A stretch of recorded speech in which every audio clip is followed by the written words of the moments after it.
I was sitting in my dorm room when my phone rang. Seeing Dad's name on the screen made me smile. He usually called on Sundays, and this was a Wednesday. "Hey, Dad." "Chloe, sweetie," his voice sounded different, strained. "I need to have a serious conversation with you. Can you come home?" My heart skipped a beat. Dad wasn't one for dramatics. "What's wrong?" "We should talk in person, please." I checked my calendar, midterms were coming up. "I can come in 2 weeks. Is that okay?" "Yes, that's fine," he paused. "I love you, Chloe."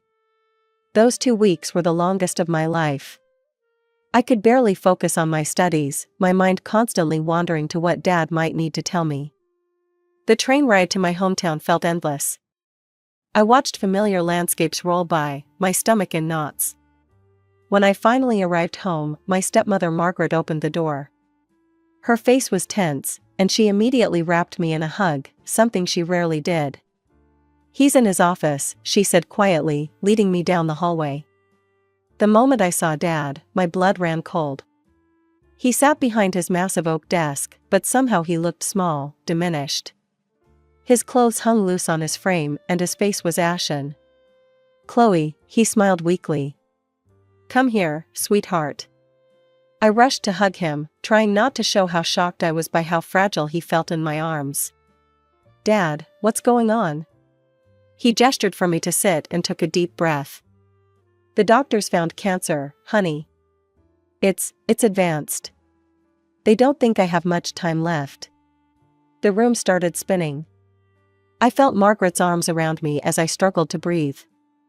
"I'm so sorry," Dad whispered. "I hope you can visit often. I want to spend as much time with you as possible." We spent the entire weekend together. Dad barely touched his food during meals, but he talked more than I'd ever heard him talk before. He told stories about my childhood, my first steps, my first words, the time I decided to paint the cat purple. And he talked about Mom. "Your mother was the most beautiful woman I'd ever seen," he said, his eyes distant.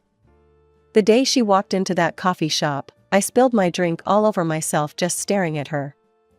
During these stories, Margaret would quietly slip out of the room, giving us space.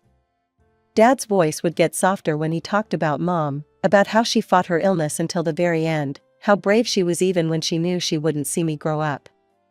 I was 9 when Mom died, but listening to Dad's stories made her feel close again, like she was sitting right there with us.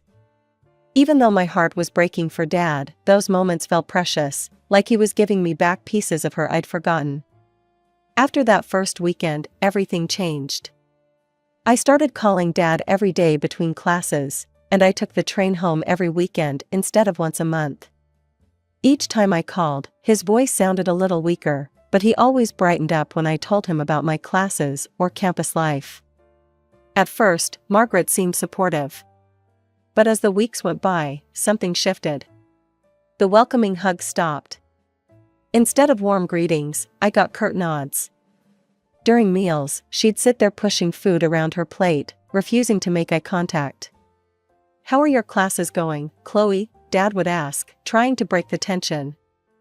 "Good," I'd answer, watching Margaret's jaw clench. "I got an A on my psychology paper." "That's wonderful, sweetheart." Slam. Margaret would get up abruptly, her chair scraping against the floor, and storm off to the kitchen. Dad started chemotherapy in October. The hospital stays became longer, more frequent. During those times, the house felt like a war zone. Margaret stopped acknowledging my presence altogether. The sound of slamming doors followed me everywhere. The kitchen, her bedroom, the bathroom, slam, slam, slam. One Friday evening, after spending the afternoon with Dad at the hospital, I came home starving. The house was dark and cold.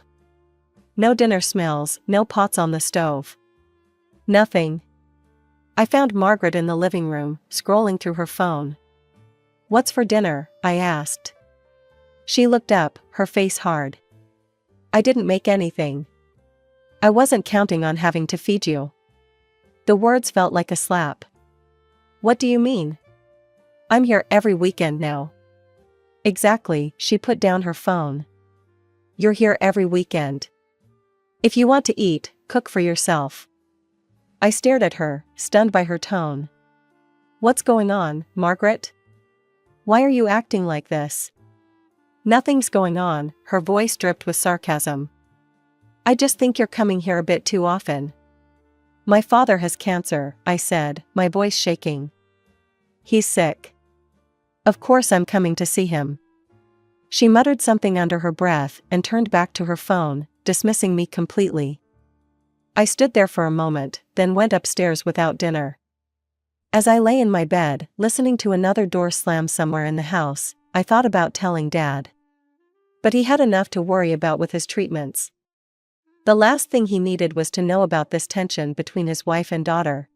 After a month of intense chemotherapy, Dad was finally released from the hospital. His doctors seemed cautiously optimistic, saying his body was responding well to the treatment. When I got this news, I immediately booked my usual weekend train ticket home, eager to see him in better spirits. The autumn air was crisp as I walked up our driveway that Friday afternoon. Something felt different, there were more cars than usual parked outside. I recognized one of them instantly, Mark's sleek black Nissan that he never shut up about when we were teenagers. My stomach tightened. If Mark was here, that meant Jessica probably was too. I hadn't seen my step-siblings in over a year, and that was fine by me. Jessica, being a year older, always made it clear she considered herself superior. And Mark, 6 years my senior, treated me like I was too young to exist in his orbit. The front door was unlocked. As I stepped inside, I found Dad in his favorite armchair, looking tired but better than he had in weeks. His smile when he saw me made my heart warm. There's my girl, he said, reaching for a hug. How are you feeling, Dad?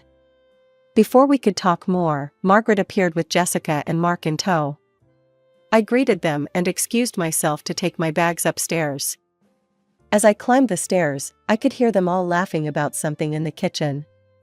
The sound made me feel like an outsider in my own home, a feeling I thought I'd left behind when they all moved out years ago. I reached my bedroom door and froze. The door was open, and inside was definitely not my room anymore.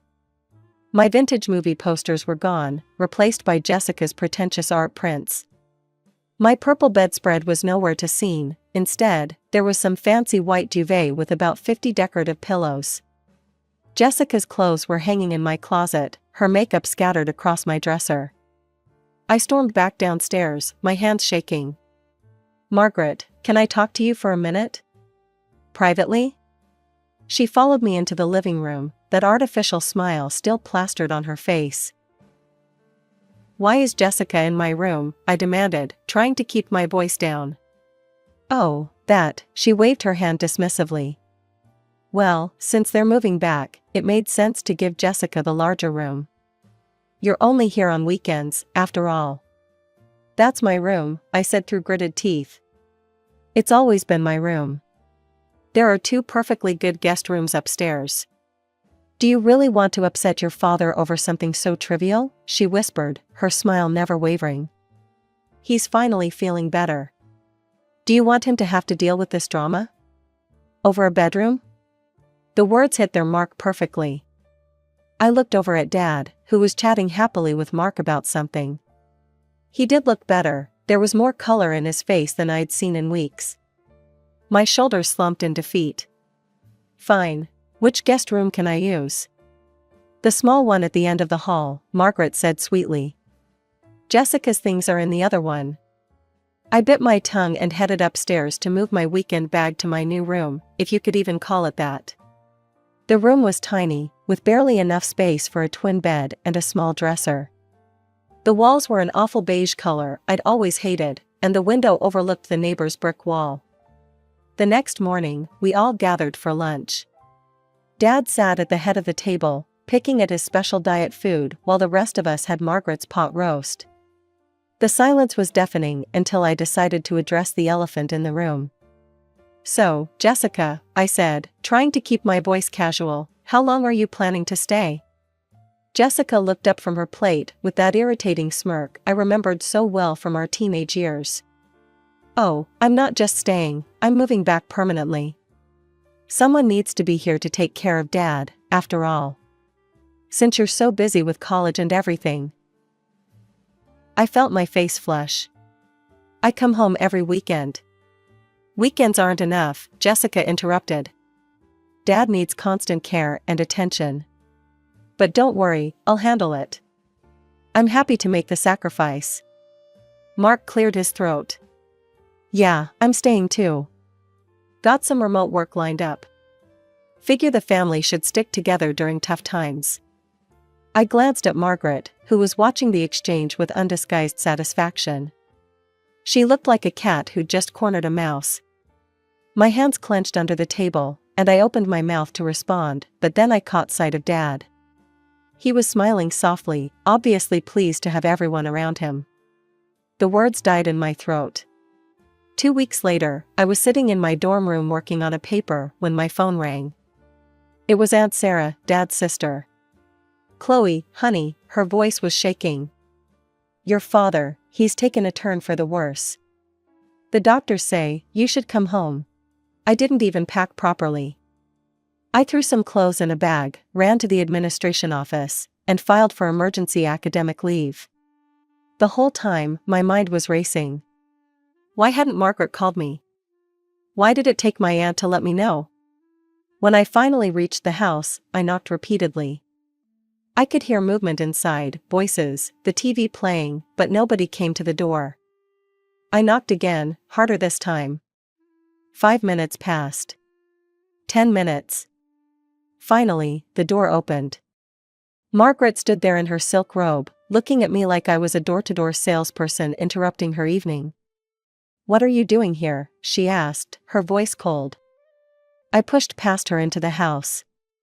I took academic leave. I'm moving back home to be with Dad.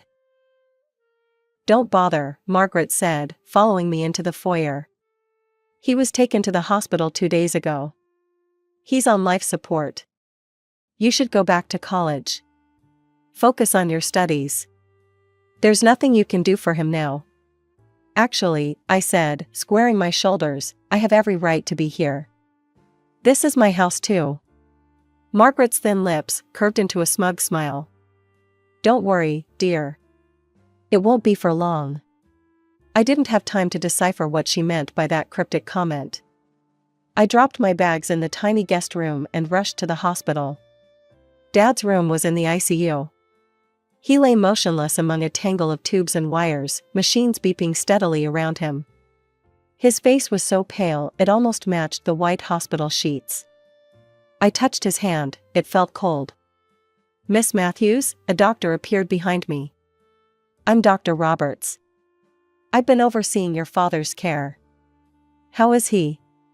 The doctor's face softened with sympathy. I need to be honest with you. Your father's cancer has spread aggressively.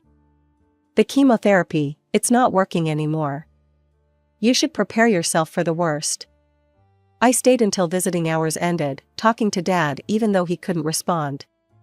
I told him about college, about my friends, about the AI I got on my last paper, anything to fill the terrible silence broken only by the beeping machines. When I got back to the house, Margaret, Jessica, and Mark were in the living room watching TV. None of them looked up when I walked in. Jessica actually turned up the volume. I stood there for a moment, invisible as always, then headed upstairs. The next few days fell into a miserable pattern. I'd spend all day at the hospital, talking to Dad's unconscious form, then come home to a house full of people who looked through me like I was a ghost. They'd have conversations around me like I wasn't there, eat meals without setting a place for me, close doors in my face.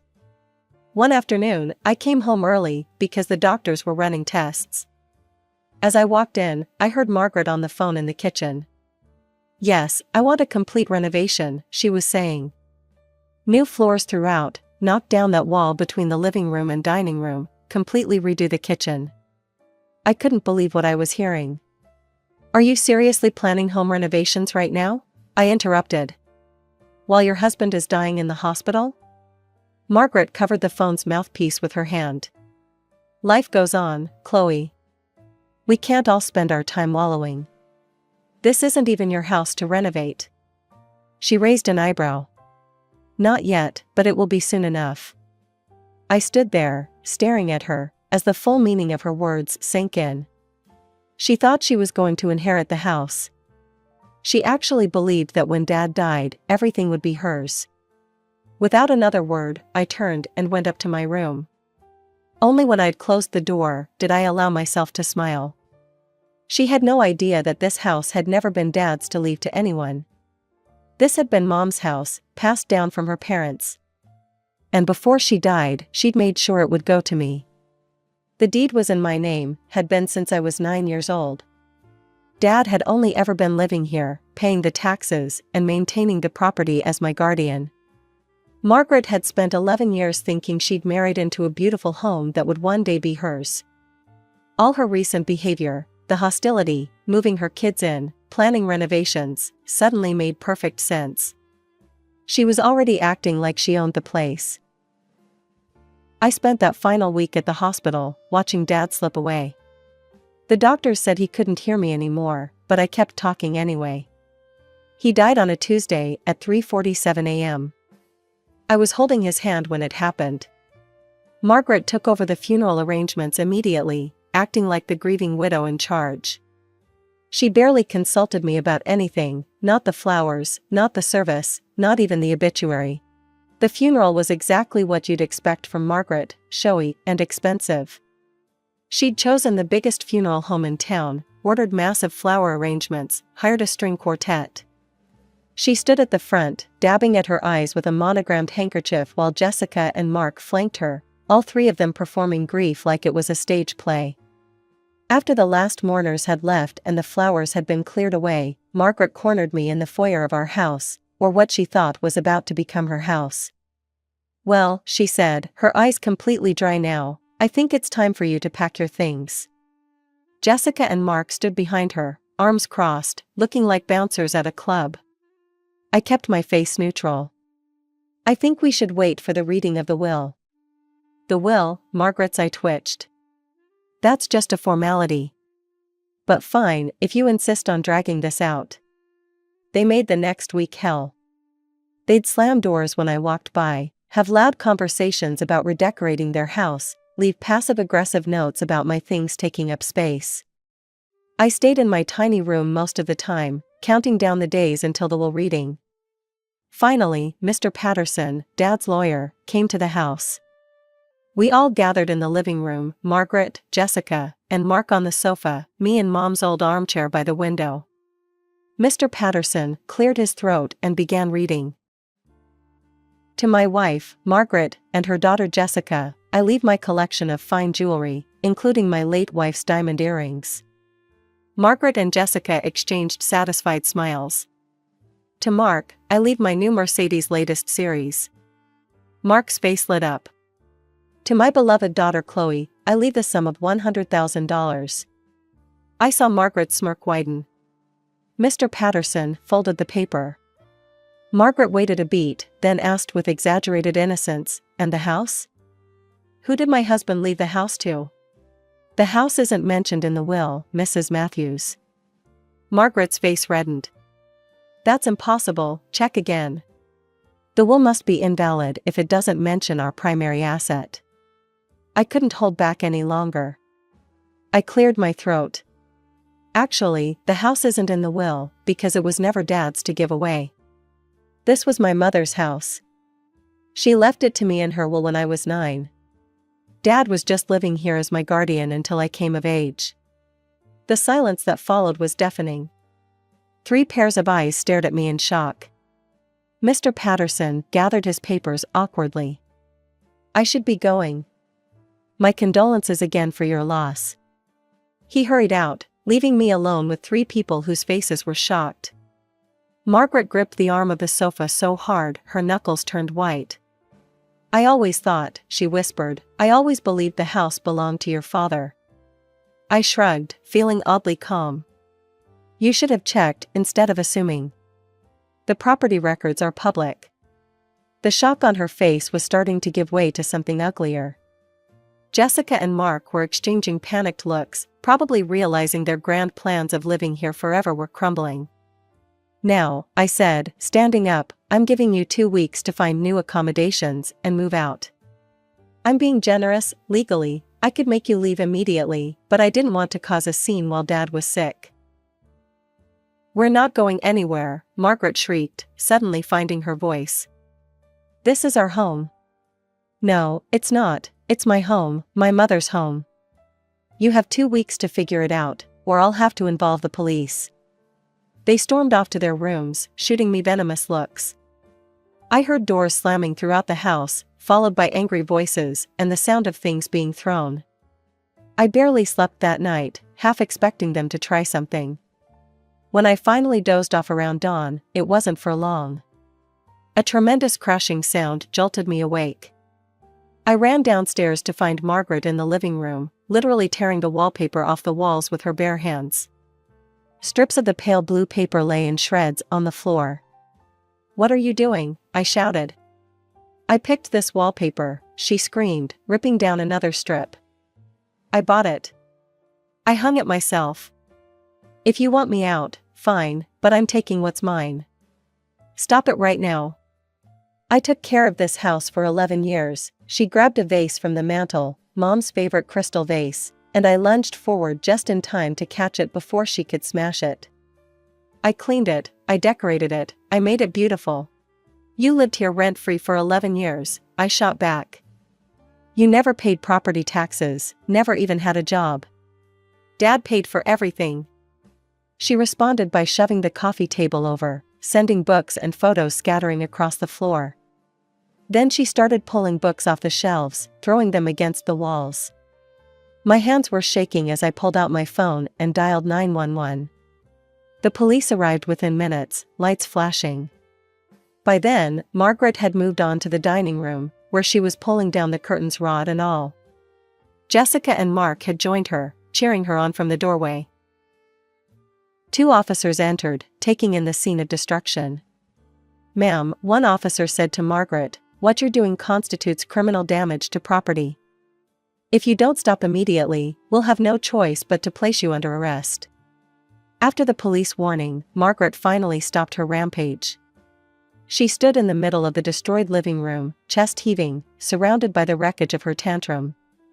I gathered them all at the dining room table, the only piece of furniture still intact. "You're leaving now," I said, my voice steady. "Not in 2 weeks, today. You've shown exactly who you are, and I want you out of my house immediately." "You can't just," Jessica started. "I can, and I will. Pack your things. Take what Dad left you in the will, the jewelry, the car, whatever else. But if you're not out of here by sunset, I'm calling the police again. And this time, they won't just give you a warning." They started swearing, hurling insults and threats. I pulled out my phone and started dialing 911 again. They got the message. The next few hours were filled with the sound of angry footsteps, doors slamming, and muttered curses. Margaret and Jessica stuffed their clothes into suitcases, Mark gathered his things, and they made multiple trips loading everything into their cars. I followed them around the house, making sure they only took what was rightfully theirs. Margaret tried to sneak out with some of Mom's old silver, but one look at my phone in my hand made her put it back. Mark had already moved his precious inherited Mercedes into the driveway. Jessica and Margaret loaded up their jewelry boxes, casting me venomous looks the whole time. "You'll regret this," Margaret hissed as she walked past me toward the door. "You're just like your mother, selfish and entitled." I smiled. "Thank you. That's the nicest thing you've ever said to me." The moment their cars disappeared down the street, I called a locksmith. He arrived within the hour and changed every lock in the house. I watched him work, making a mental list of everything that needed to be repaired thanks to Margaret's outburst. The living room was a disaster zone. Shredded wallpaper, broken furniture, scattered books and knickknacks. The dining room curtains lay in a heap on the floor, the rod bent beyond repair. It would take weeks to fix everything. I called Aunt Sarah, my favorite relative, and the only one who'd seen through Margaret from the beginning. The vultures are gone, I told her when she answered. Thank God. How bad is the damage? Pretty bad. I need to hire contractors to fix everything, but I have to go back to college. Would you? Say no more, honey. I'll oversee the repairs. And once it's fixed up, I'm going to rent it out while I finish school. A proper lease, with proper tenants. No more freeloaders. After hanging up with Aunt Sarah, I walked through the house one last time. Despite the destruction, it felt lighter somehow, like a shadow had been lifted. I touched the walls, remembering how Mom had loved this place, how she'd wanted to make sure it would always be mine. The next morning, I headed back to college, leaving Aunt Sarah with my keys and insurance information. As the train pulled away from the station, I felt something I hadn't felt since before Dad got sick: hope. The house would be repaired, and then it would help fund my education through rental income. Most importantly, it would stay in the family, just like Mom wanted. Her legacy, preserved. I never saw Margaret or her children again. Sometimes I wonder if they ever think about how differently things might have turned out if they'd just been kind, if they'd treated me like family instead of an inconvenience. But mostly, I don't think about them at all.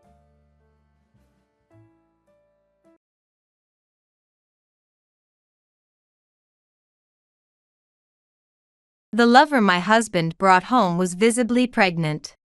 The mother-in-law appeared utterly disgusted. My husband grinned wickedly. Was he always such a nasty smiler?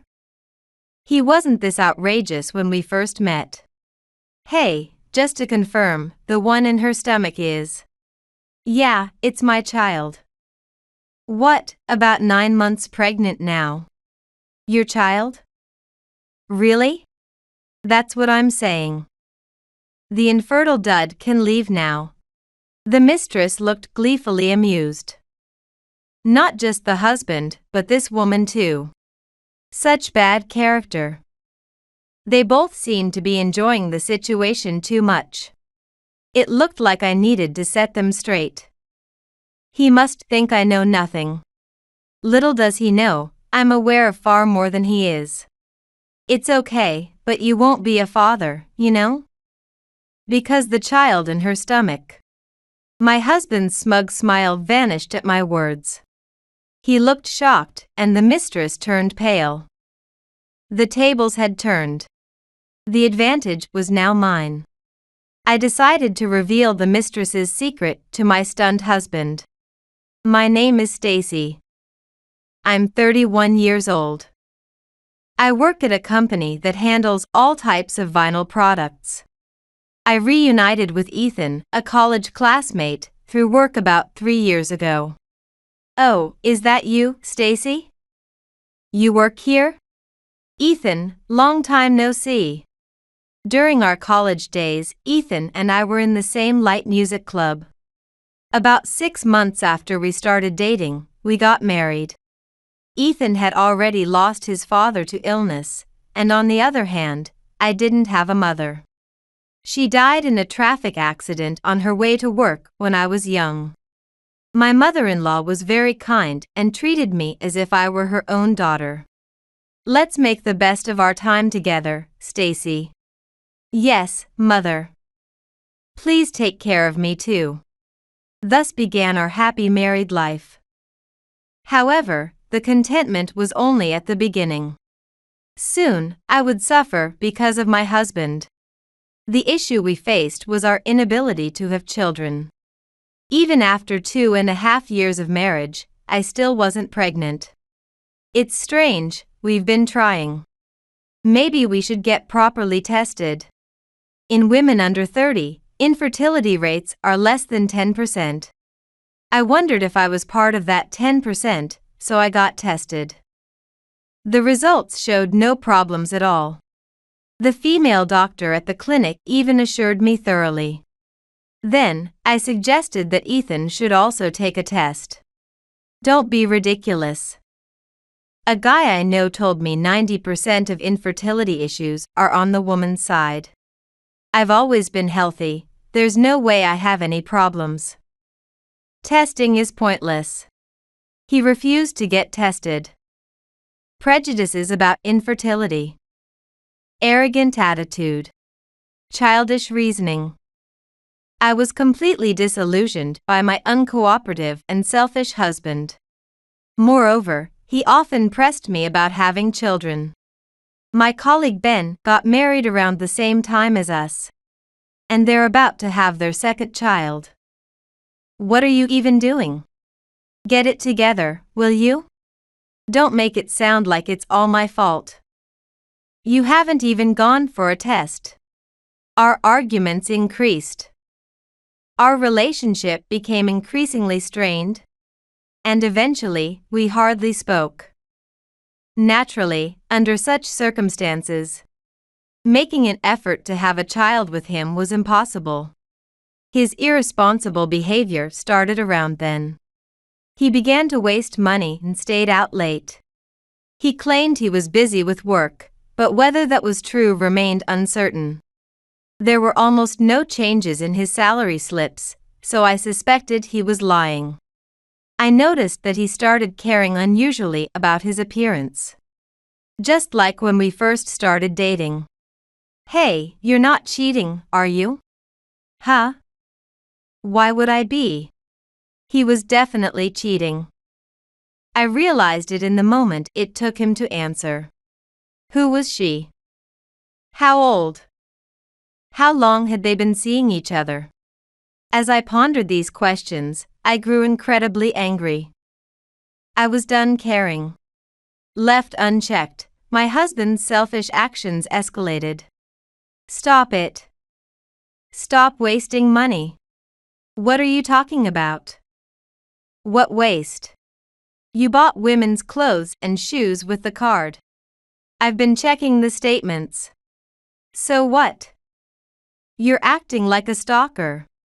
How is that stalking? Especially if it might be for another woman. Maybe he hated being strictly controlled. Eventually, he hardly came home at all. He completely underestimated me. No matter how much I admonished him, he wouldn't listen. That's when I decided to consult with my mother-in-law. I made an appointment and visited her by myself to discuss my husband's bad behavior. As I finished my story, my mother-in-law apologized deeply. I'm sorry, Stacy. It must be my fault for how I raised Ethan. Mother, please raise your head. It's not your fault at all. I had no intention of blaming my mother-in-law. The fault lay with my husband, who had become arrogant and unreasonable. As an adult, he should act more sensibly. As I complained, my mother-in-law sighed deeply. It might be odd to say, but Ethan probably takes after his father. He's just like him in the way he spends money. Let's call him here and talk directly. Acting promptly, my mother-in-law called my husband. He probably knew what he was about to be confronted with. After a while, he arrived with a displeased look. Ethan, have you ever thought about how you've been making Stacy feel? What have you been spending money on? It doesn't matter. It's none of your business, Mom. Of course it's my business. Oh, enough. Leave me alone. With a frustrated look, my husband left. Afterward, my mother-in-law suggested I investigate my husband's affairs. If he wouldn't tell me, I'd find out myself. I had already planned to do so even before she mentioned it. I would hire a professional to uncover what my husband was hiding. I was prepared to accept whatever truths came to light. In fact, when she was younger, my mother-in-law had once hired someone to investigate my late father-in-law. Shortly after they got married, the investigation revealed his affair. My father-in-law was quite surprised when the name of his mistress came up. According to my mother-in-law, he didn't think I knew everything. He was really shocked. That was quite a relief at the time. I feel like I might end up in a similar situation. It's just my intuition, but I think Ethan is cheating. He doesn't seem to be trying very hard to hide it. That's quite eerie. What is my husband thinking? Anyway, having an investigation done and holding on to the evidence will be useful when needed. I had the detective agency recommended by my mother-in-law investigate Ethan's behavior. The results were as expected, guilty. Ethan was having an affair. He had stopped coming home and was apparently living in his mistress's house. I decided to have the detective agency investigate this mistress in more detail. A few weeks later, my mother-in-law contacted me. She said Ethan planned to visit his parents' home next week.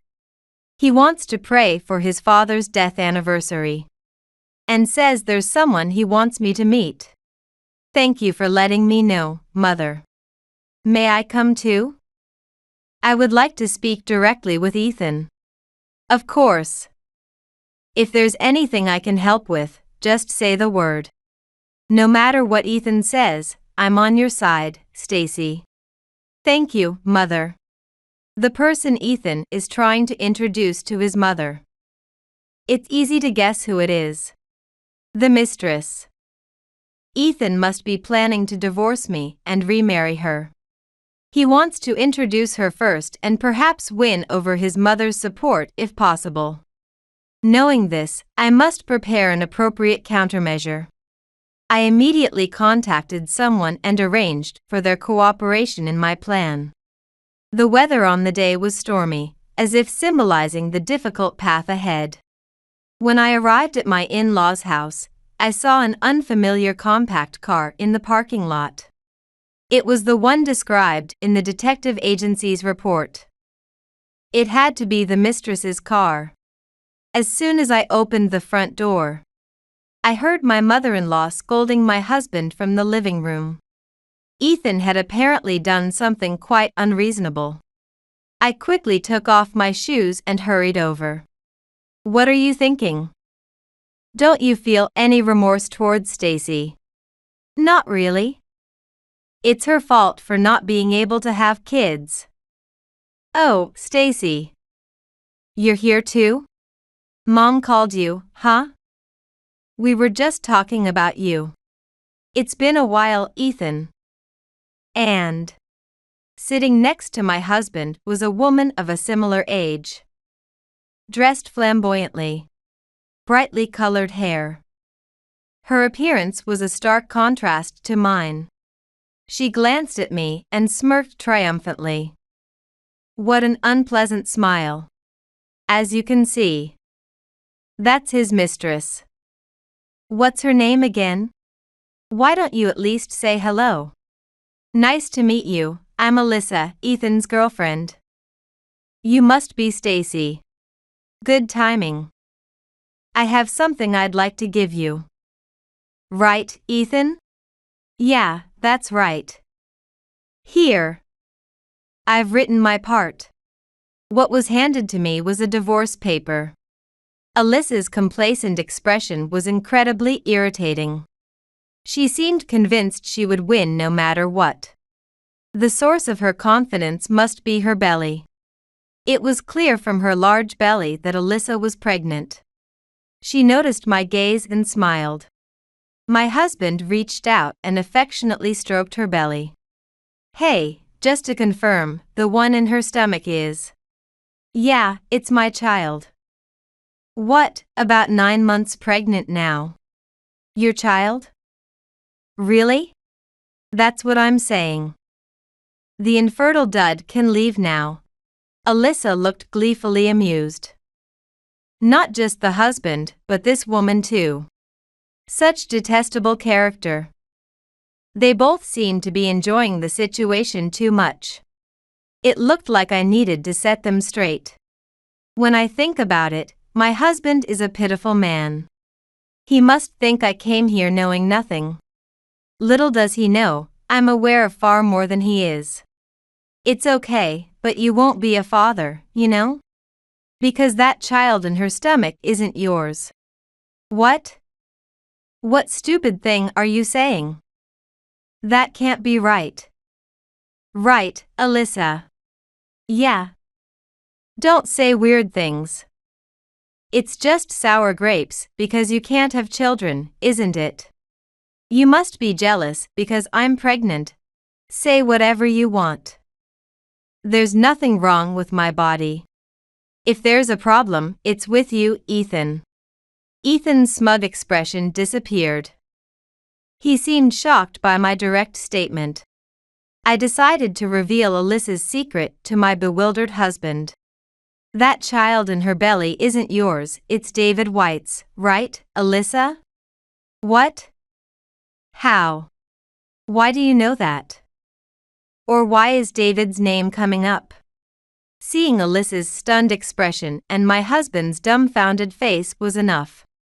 My words, with a specific name included, made the truth seem more real, causing both to panic. I was surprised to learn about David. You've been married to him for about 4 years, right? Is it okay to be betraying him like this? Who is David? I don't know him. Playing dumb? You think that will work? Astonishing.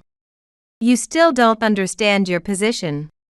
I took documents from the bag I had brought.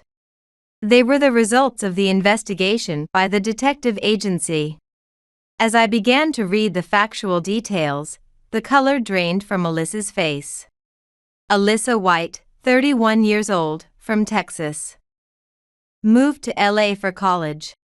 Started working in a nightclub to pay for plastic surgery. Dropped out of college, a real fall from grace story, huh?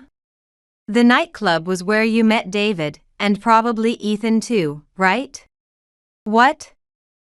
What are you doing snooping around about me? That's unbelievable. Isn't it normal to want to know more about the mistress when you find out your husband is cheating? Besides, you admit everything I said is true, right? I can read more if you want. Stop it. Don't make a scene. Alyssa became flustered. Her reaction alone was enough. She had essentially admitted that my words were true. My husband looked at his mistress's face, stunned. It's a lie, right? It's not true, right, Alyssa? Married? That's not right, right? You're going to marry me, right? I don't know what lies you've been fed, but it's time to wake up, Ethan. This woman has been deceiving men, draining their money, and disappearing. She's been doing this repeatedly. Stop slandering me.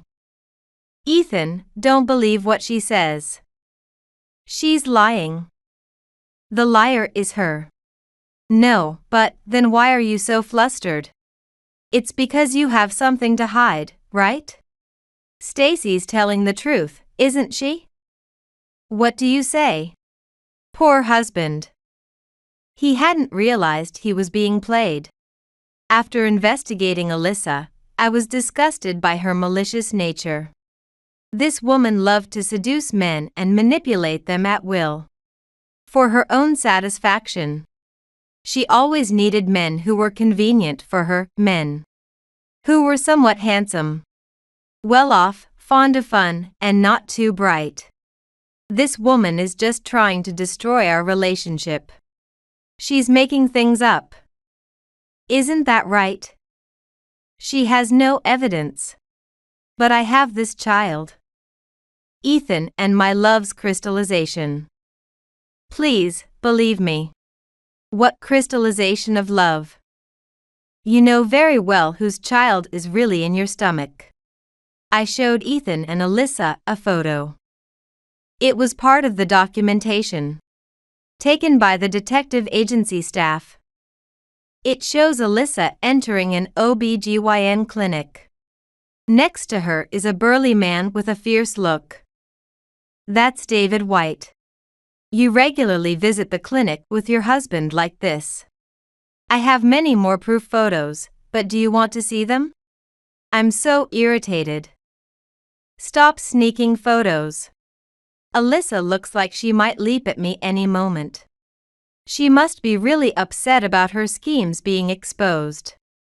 Ignoring her, I spoke to the stunned Ethan. Ethan, there's a suspicion of infertility on your part. If there were no issues with me, then naturally, the problem must be with you. Just get tested once. But, I'm so healthy. There are many people in the world who are healthy yet infertile. Ethan, it's better to face reality sooner. Well, I don't really care anymore. I have a divorce form in my hand.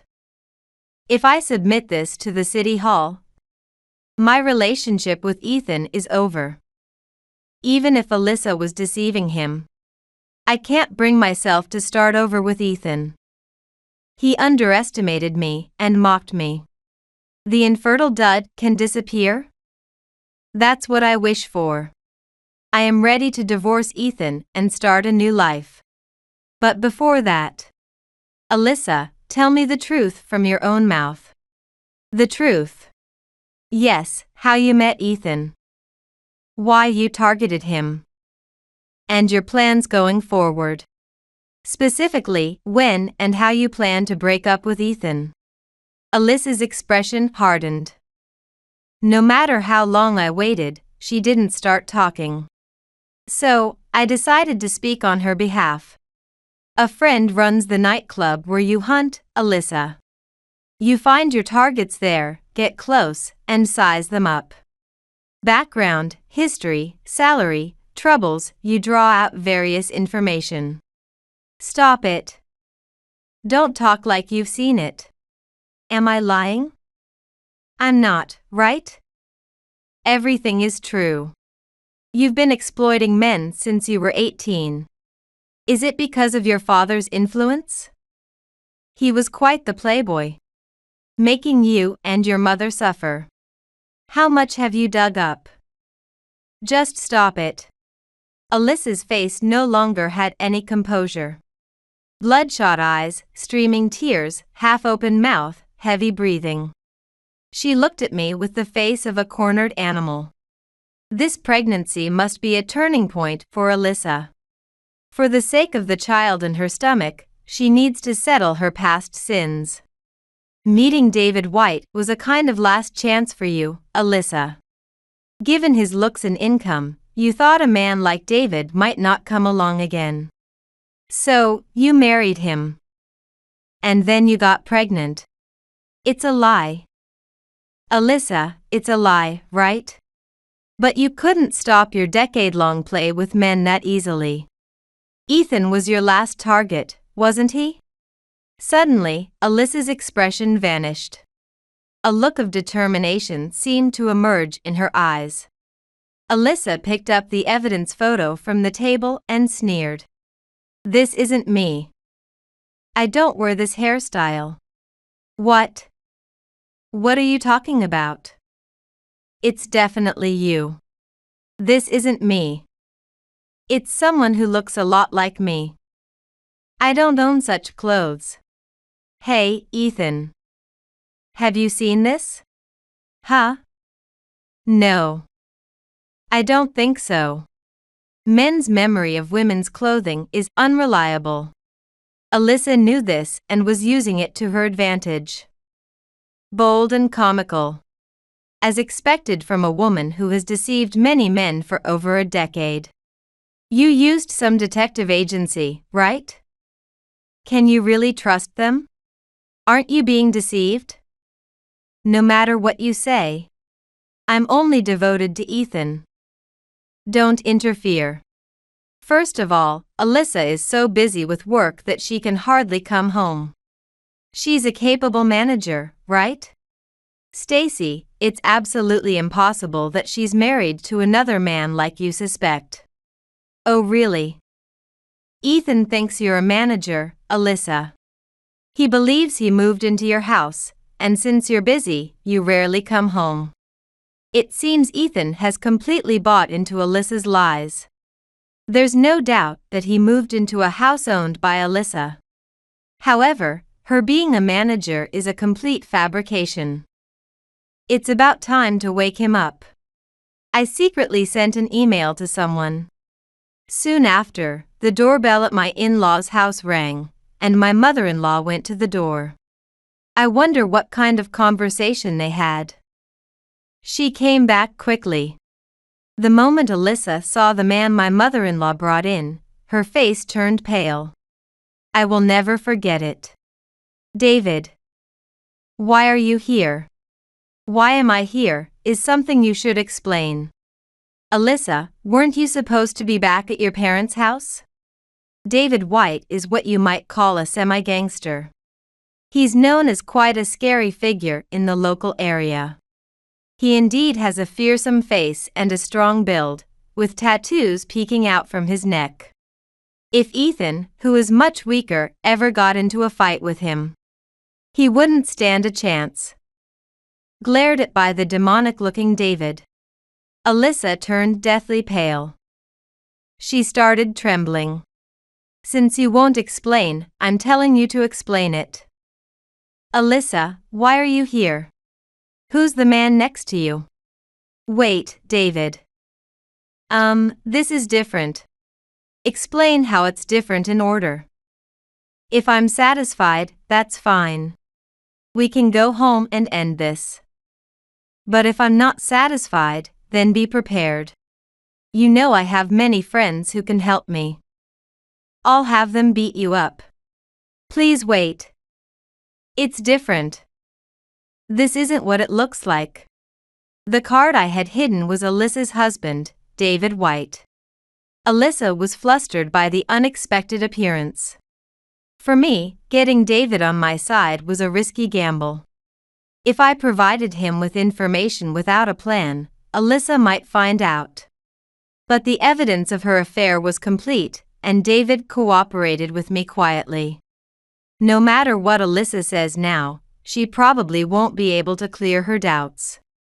What action would a cornered Alyssa take? She moved exactly as I predicted. She abandoned Ethan. Alyssa stood up, rushed to David, and burst into tears. I've been threatened all this time. Blackmailed, unable to go home, I was desperate. Huh? What? Wait. Me? I was threatening Alyssa? For what? Your goal was my body and savings, right? But since I got pregnant with David's child, you decided to take the money and stay at my parents' house. Right? That's nonsense. What are you talking about? Who is this man? Isn't the child in your stomach mine? Ethan looked confused, not understanding what was happening. To my eyes, he seemed more comical than pitiful. It serves him right for being betrayed by the woman with whom he had betrayed his wife. Meanwhile, David remained calm. Alyssa's tears did not move him at all. I have shared part of the detective agency's findings with David. Already possessing incontrovertible evidence, he is not deceived by Alyssa's lies. Is the parental home you're talking about the one in Florida? Or not? It's this house you own here, right? The one you got from a relative? You've been letting this man live there, haven't you? I live in Alyssa's house. But it's supposed to be the house she bought. Not one given by a relative. It's the house she bought with the money she earned as a business owner. Shut up. You're complicating things. Listen to me. You've been deceived. This woman is a big liar. The child in her belly is mine. And you moved into a house that belonged to her relative. Moreover, this woman isn't a business owner. She's been unemployed since marrying me. Truth after truth is revealed. Unable to keep up, Ethan looks dazed. His half-open mouth looks pitiful. He seems unable to accept the reality. You fool. I'll make sure you regret ever touching my woman. What? But I was deceived. Does that matter? You did what you did, right? Then it's obvious you have to face the consequences. After beating you up, I'll properly demand compensation. You too, Alyssa. Lying woman. Betraying me. Wait. I'm sorry. David. It was just a moment of folly. Please don't be angry. Alyssa's pleas seemed unlikely to reach David. He was now visibly enraged. With the situation so heated, he could call his friends to beat up Alyssa and Ethan. David pushed Alyssa towards Ethan and glared at them with fierce eyes. I'm going to call your company too. I'll ask them what's going on with an employee who's having an affair. Wait, please. The company has nothing to do with this. Shut up. I don't care if it's related or not. It's about how I feel. I won't be satisfied until I've wrecked your lives. Alyssa, that includes you. No. Please forgive me. I won't do it again. David, well aware of his own menace, seemed indifferent to Alyssa's tears. She was already sobbing and desperately begging for forgiveness. It was clear from David's face that her prayers were unlikely to be answered. Calming or convincing someone so angry would surely be difficult. Stacy, please help me. Talk to him.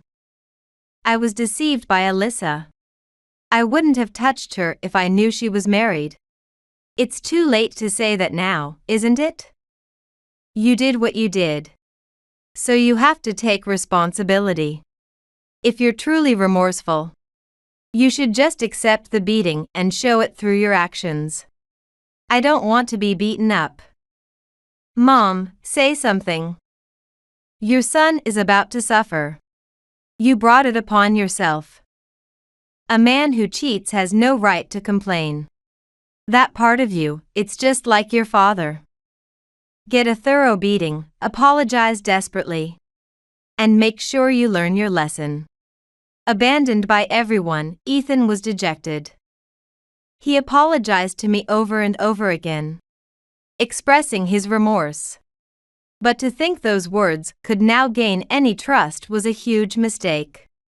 I relentlessly pushed him away, and there was no more discussion.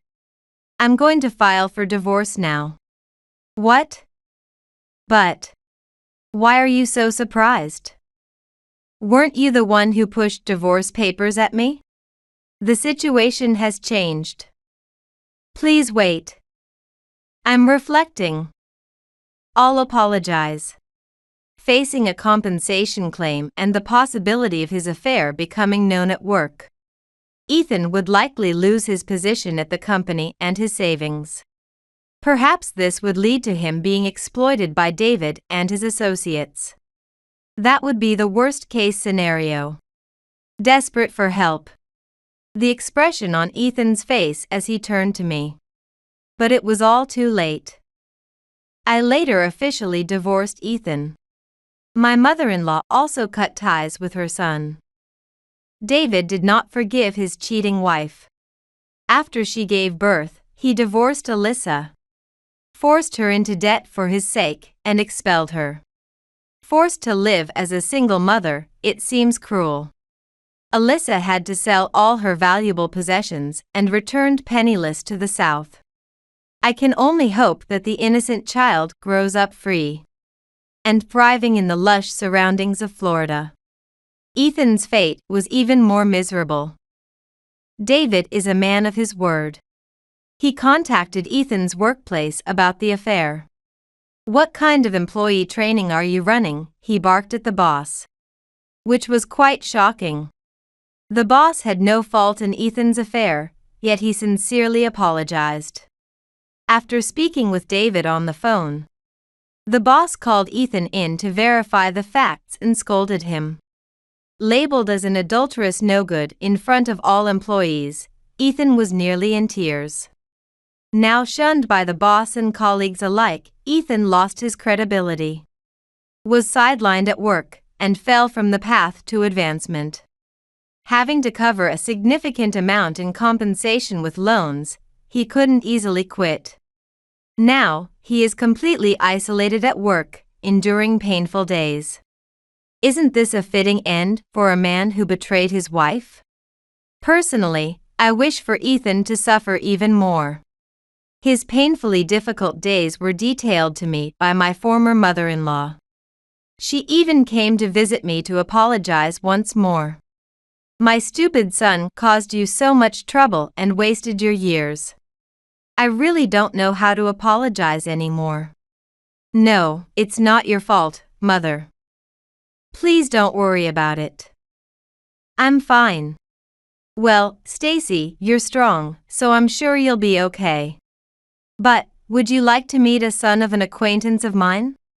He's a divorced business owner, no children, and about the same age. Really? There's someone like that? I would love to meet him. Could I ask you to play matchmaker, mother-in-law? Seeing my former mother-in-law's smile, knowing I was doing well, felt good. Later, I would meet my future husband through her introduction. He's a quiet man, not very talkative, but kind-hearted. He also runs several companies. So there's no worry about income. I can even think that my current happiness is thanks to Ethan's affair. As the saying goes, fortune and misfortune are intertwined. You never know what life will bring, but the end of those who live dishonestly is clear. As seen with my ex-husband. Being honest with your partner is an absolute condition for a rich life. I plan to continue living humbly and sincerely, keeping this in mind.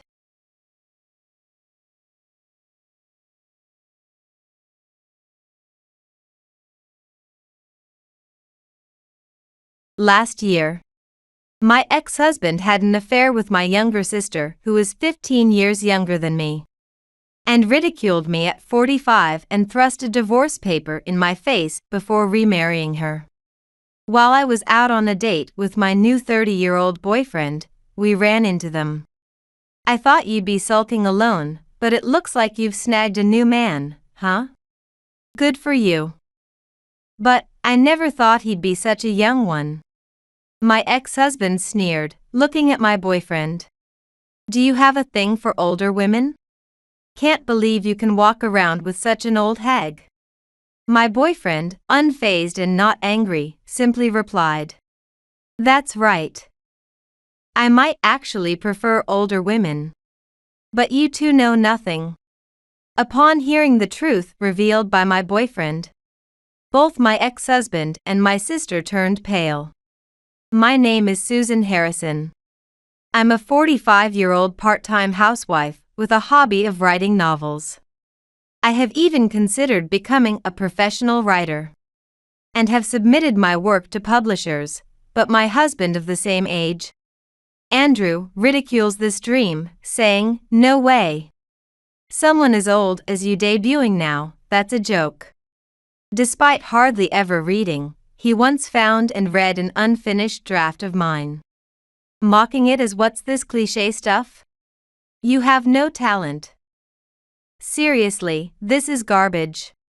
This crushed my confidence completely. Still, I couldn't give up the desire to have someone read my stories, so without telling Andrew, I started publishing them on a blog. It brings me great joy whenever I receive a comment. Andrew tends to ridicule me about various things. I have a younger sister named Mandy, who is 15 years younger than me. Andrew often praises her, saying, Young girls are great, aren't they? Mandy still looks like she's in her 20s even though she's 30, so cute, while belittling me. You used to be beautiful too, but now you're just an old hag. You even look like you're in your 50s. And Susan and Mandy, you look more like mother and daughter rather than sisters. Mandy herself enjoys the attention she gets by being compared favorably, dressing provocatively and making sure to touch Andrew flirtatiously when they meet. Despite my warnings, she mocks me, saying, I didn't mean anything by it, but you're scary. And just because you are old and can't dress like this, don't be jealous of younger girls. Now Mandy is 30, starting to lose the edge of being the young woman. Perhaps that's why she enjoys the superiority she feels when called young and compared to me, who is 15 years her senior. I have been relieving the stress of those days by writing novels.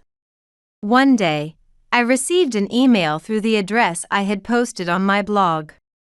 I couldn't stand it any longer and had to send you an email. I am a male huge fan of your novels. I was completely engrossed in your latest work.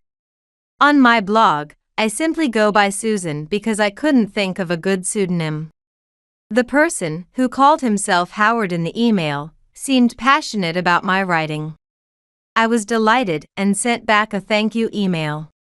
Subsequently, I started corresponding with Howard. He is indeed a man. However, our discussions and values align well, making our exchanges enjoyable. Howard appears to have read all the novels I published on my blog. His favorite, surprisingly, is the first novel I ever posted. I consider it flawed, but Howard disagrees. The protagonist of that novel carries the trauma of being bullied in the past. I was also bullied and still carry that trauma. I could really empathize with that protagonist. It was during this time that Andrew's affair with Mandy came to light. That day, having finished my part-time job earlier than usual, I returned home and witnessed a shocking scene. There were Andrew and Mandy in the living room, naked and embracing each other. What are you doing? You two have betrayed me. What are you thinking? Going after your wife's sister and your sister's husband. As I erupted in anger, Andrew and Mandy were initially flustered. But soon they started to defiantly justify themselves. Of course, younger Mandy is better than an old woman like you. Being attracted to younger women is just a man's instinct. Besides, you're too old to even have kids. Andrew laughed as he spoke. Despite never having expressed a desire for children throughout our long marriage, and hardly ever engaging in attempts to conceive. That's right. It's your fault, old Susan, for not being able to satisfy Andrew. He is working hard but not getting any relief, so I just comforted poor Andrew. That's why I'm remarrying Mandy. Sign this quickly, you old hag. Saying that, Andrew thrust the divorce papers at me, already signed by him. Filled with sadness from their betrayal and wounded as a woman, I no longer had the energy to resist. I'll give you the house in the divorce settlement. Bye now. You better start looking for a new man. Though I doubt there's anyone weird enough to like an old hag like you. With my signed divorce papers in hand, Andrew and Mandy left the house, laughing. Later, Andrew sent a message saying, I paid the alimony for you. I've been saving up for this, and indeed, $60,000 had been transferred to my account. This should keep me, a part-time housewife, going for a while. However, I was too shocked to feel like doing anything, even writing novels. During this time, I received an email from Howard. Would you like to meet? Just once, I'd like to see you. Normally, I wouldn't consider meeting a man I knew from the internet. But given the shock I was under, I wasn't as wary of Howard. Thinking nothing worse could happen, I decided to meet him for a change of scenery. By coincidence, Howard and I lived in neighboring states. So we decided to meet at a cafe halfway between us. As I approached the meeting place, a man dressed as described in his email greeted me. Recognizing me from my description. Excuse me, are you Susan? Yes, I'm Susan. You're Howard, right? Yes. Excuse me, but you're younger than I expected. Howard was a young and handsome man, around 30 years old. His intelligent writing and our matched conversations had led me to assume he was about my age. Suddenly, I felt embarrassed about my own age, especially after everything with Andrew. I wondered if Howard might be disappointed meeting someone as old as me. Thank you. I'm actually 29. Susan, you are much more beautiful than I imagined. This is quite embarrassing. Caught off guard by his words, I blushed. Oh, that's not true at all. I'm just a 45-year-old woman. 45 years old. You look like you're in your 30s. So young. No, not really. Despite my protests, having been hurt by Andrew and Mandy, I genuinely felt pleased. Standing here chatting is one thing, but let's go into the cafe. Yes. We each ordered coffee and chatted. Initially concerned about our age difference, I soon found that talking with Howard was enjoyable and the concern quickly faded. The conversation was so fulfilling that it made me forget the recent sad events. Howard, seemingly 29, had a maturity that belied his age, seeming older than Mandy. Howard was his real name, as he couldn't think of a good handle name either.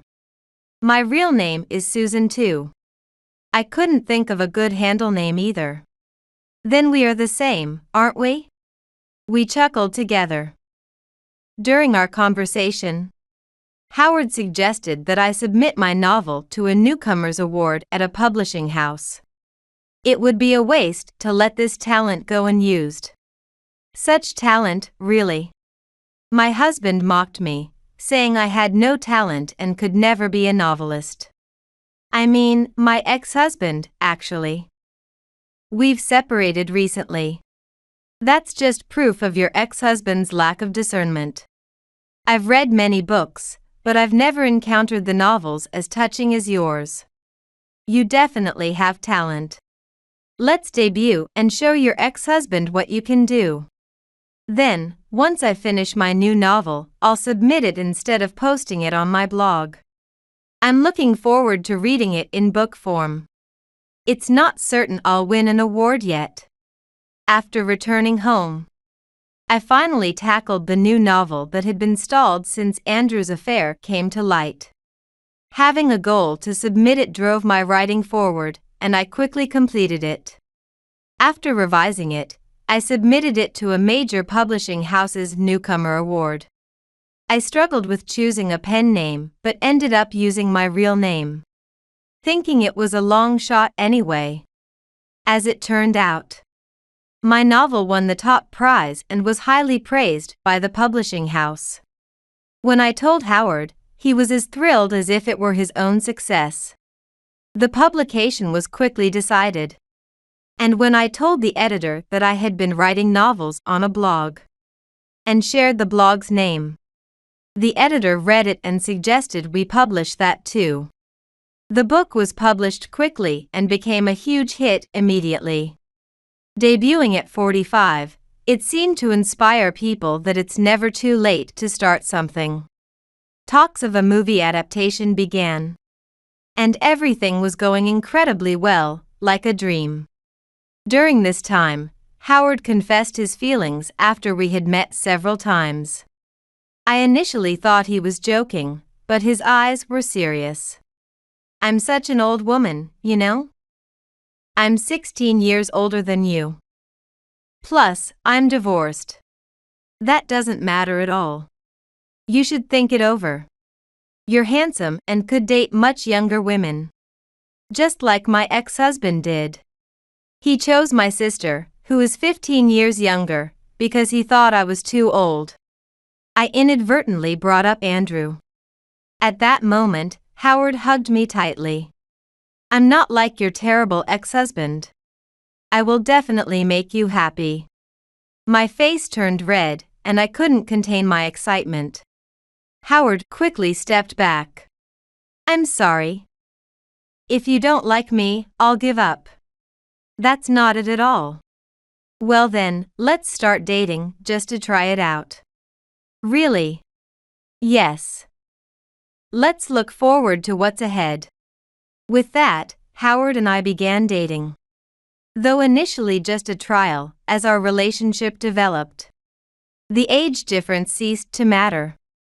A year and a few months after my divorce from Andrew, Howard and I were arm in arm when we suddenly heard a voice. "Hey, Susan, long time no see." "Susan, how have you been?" It was Andrew and Mandy, the last two people I wanted to encounter. I grimaced upon seeing them. "Look, Susan. I'm pregnant with Andrew's child," Mandy said, flaunting her swollen belly. "Seriously, it was a good thing I divorced you. Old hag can't get pregnant. But I thought you'd be moping around alone. Yet here you are, snagged a new guy, huh? Good for you. But wow, I didn't expect him to be so young. Hey, he's quite a catch. Not as much as Andrew, but good job, Susan." Mandy rudely scrutinized Howard, appraising him as if he were an item. "How did you manage to snag such a young man? Really, you look more like his mother than his girlfriend." Andrew turned to Howard, sneering. "Do you like older women? I can't believe you'd walk around with such an old hag. Aren't you embarrassed?" Howard, unruffled and calm, replied, "Maybe I do prefer older women. But you two know nothing." "Know nothing about what?" "About her. Did you really not know? Susan's novel is a huge hit, and she's a best-selling author right now. Look, that bookstore over there is even prominently displaying her books. Didn't you know her pen name is her real name?" Through the glass doors of the bookstore, Andrew and Mandy saw stacks of my books. "Sure, it says Susan Brown, but is it really you? Could it just be someone with the same name?" "Nope. She's also been appearing in the media, known for her beauty. She's a bit of a celebrity now. Someone like her isn't embarrassed, but proud." We had no idea. We don't really care about books. I knew that well. Andrew and Mandy rarely read anything, especially not novels. Yet Andrew always felt the need to criticize my efforts, despite knowing nothing about literature. That's probably why he felt qualified to disparage my novels without understanding them. Now I'm earning more through royalties than you, Andrew. Also, I'm inheriting the entire estate from our parents." "What? All the inheritance is going to you? What about me?" "Mandy, you were disowned by our parents. That's only fair. After all, you stole my husband. That's too harsh. I'm their real daughter too." "No, Mandy. You are not our parents' daughter." "What? You're not my sister. Not just disowned, but literally, you have no blood relation to us." "What do you mean?" As Mandy, or rather, my former sister, looked confused, I revealed the truth about her origins. Our mother used to be a high school teacher. Mandy, you are her student's child. This student was a troubled person, engaged in compensated dating out of greed.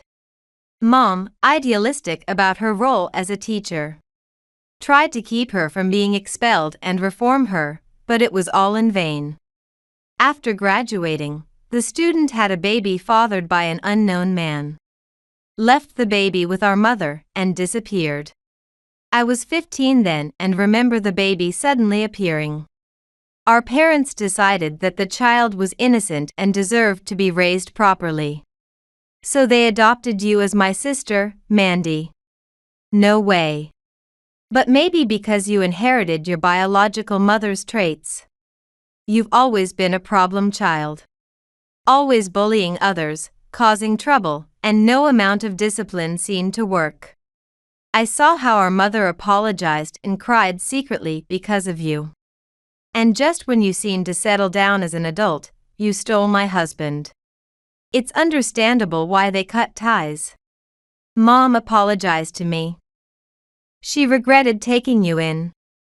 We decided we'd go back to being a family of 3, considering you an outsider." "What? I thought I was part of the real family." Tears welled up in Mandy's eyes as her face contorted. Then why betray your family if you thought that? Covering her face as if she were the victim, Mandy began to cry.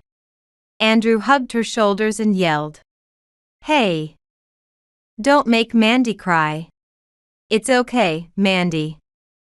Now I'm your family. With me, Mandy, and our child will be a true blood-related family." Andrew. Mandy looked at Andrew with eyes full of admiration. Howard, however, gave them a cold stare. "You still don't know anything about this woman. What are you talking about? What do you mean?" "Excuse me. I work as a detective, and I used my skills to investigate Mandy personally." "What? Why are you snooping around? That's creepy and awful. See? You probably like Mandy more than this old hag after all." "Of course. Any man would prefer younger women over an old hag." "No. I was investigating for revenge." Howard's eyes were filled with hatred towards Mandy. "Revenge? What are you talking about? I haven't done anything to you. You've forgotten me, Mandy? What are you talking about? I am Howard Thompson from high school, the one who was in the same band." "Wait, really? You're Howard Thompson? You mean that nerdy Howard is you?" "No way. Your personality hasn't changed, Mandy. Back then, I wore thick glasses." It turns out that Mandy and Howard were senior and junior at the same school. In the same club. It's a small world. Back then, I was the only boy in the band and was bullied and eventually forced to quit. The bullying spread to the classroom. And I stopped going to school and had to transfer. I still have trauma from it, and I never forgot you were the leader of the bullies. So, I've been waiting for a chance for revenge. Mandy, you were a problem child even when you were young. But to do such terrible things even in high school. But. Mandy looked uncomfortable and avoided eye contact. "Hey, what? Is that what I don't know about her? That's ridiculous. Don't hang on to some childish bullying. How pathetic. Do you think I'd fall out of love with Mandy over something like that?" Seeing Andrew laugh it off, Mandy began to mock Howard too. "Yeah, right. It was just youthful foolishness. That's why you're creepy, hanging on to it. Even if you look better now, you're still the same creepy guy inside. Yeah, that's why you got bullied." Both wore ugly sneers, mocking Howard. Birds of a feather. I wonder what they would say if their child grows up and gets bullied. Howard sighed deeply and ignored them, continuing. "Mandy, I came across your public account on social media. It was easy to identify your private account. Despite being married, you were engaging in relationships for money. And even joked on her private account about not knowing who the father of her baby is. I've been collecting this information, hoping to use it for revenge someday. The time has finally come to inform the foolish man who chose Mandy over Susan. It seems I still didn't know everything about my former sister. I was beyond angry and dumbfounded. Mandy, you. From bullying to seeking sugar daddies, you've been up to no good. Just like your real mother. The apple doesn't fall far from the tree." Mandy went pale. Andrew stepped in. "Don't make stuff up. You can't break us apart." Howard expressionlessly held up several photos to Andrew. They showed Mandy entering a hotel with multiple partners. It was easy to identify the hotel and stake it out. Andrew snatched the photos and stared at them intently. "No way. That's a lie," he muttered, then suddenly grabbed Mandy by the collar. "Hey, Mandy. What's this about? Whose child is it really?" "I don't know. It's yours, Andrew. Please believe me. As the two began to argue, we left them behind. Howard, I'm really sorry. What for? Even though we're not related by blood, it's awful what my sister has done. I should have stopped her from doing such things if I had known. When Mandy was in high school, I had already left home. Still, I blame myself for not being able to stop her. Because of that, Howard has suffered a lot. Don't apologize. You're not at fault, Susan. Rather, you're also a victim of her actions. We're both victims. And thanks to you, I was able to take my revenge. Howard. By the way, I didn't approach you for revenge. I realized the connection later, but it was all coincidental. I should have told you about my past with Mandy. I'm sorry. My feelings for you are genuine, Susan. Yeah, I know. No one could write such passionate reviews just as an act. I've had a fear of women because of my bullying in school. Especially women my own age. I just couldn't connect with them anymore. But with you, Susan, I could open my heart. Your novels have also saved me. Thanks to you, my distrust of women has healed significantly. So, I am really grateful. I haven't done much. But if I could have provided even a little solace for Howard, that makes me happy. Later, after Andrew forced reluctant Mandy to undergo a prenatal paternity test, it turned out the child wasn't his. Consequently, Andrew divorced Mandy, becoming twice divorced. I can't raise a child alone. And now I have to pay alimony to Andrew. I can't even reach our parents, and no one was at the family home when I visited.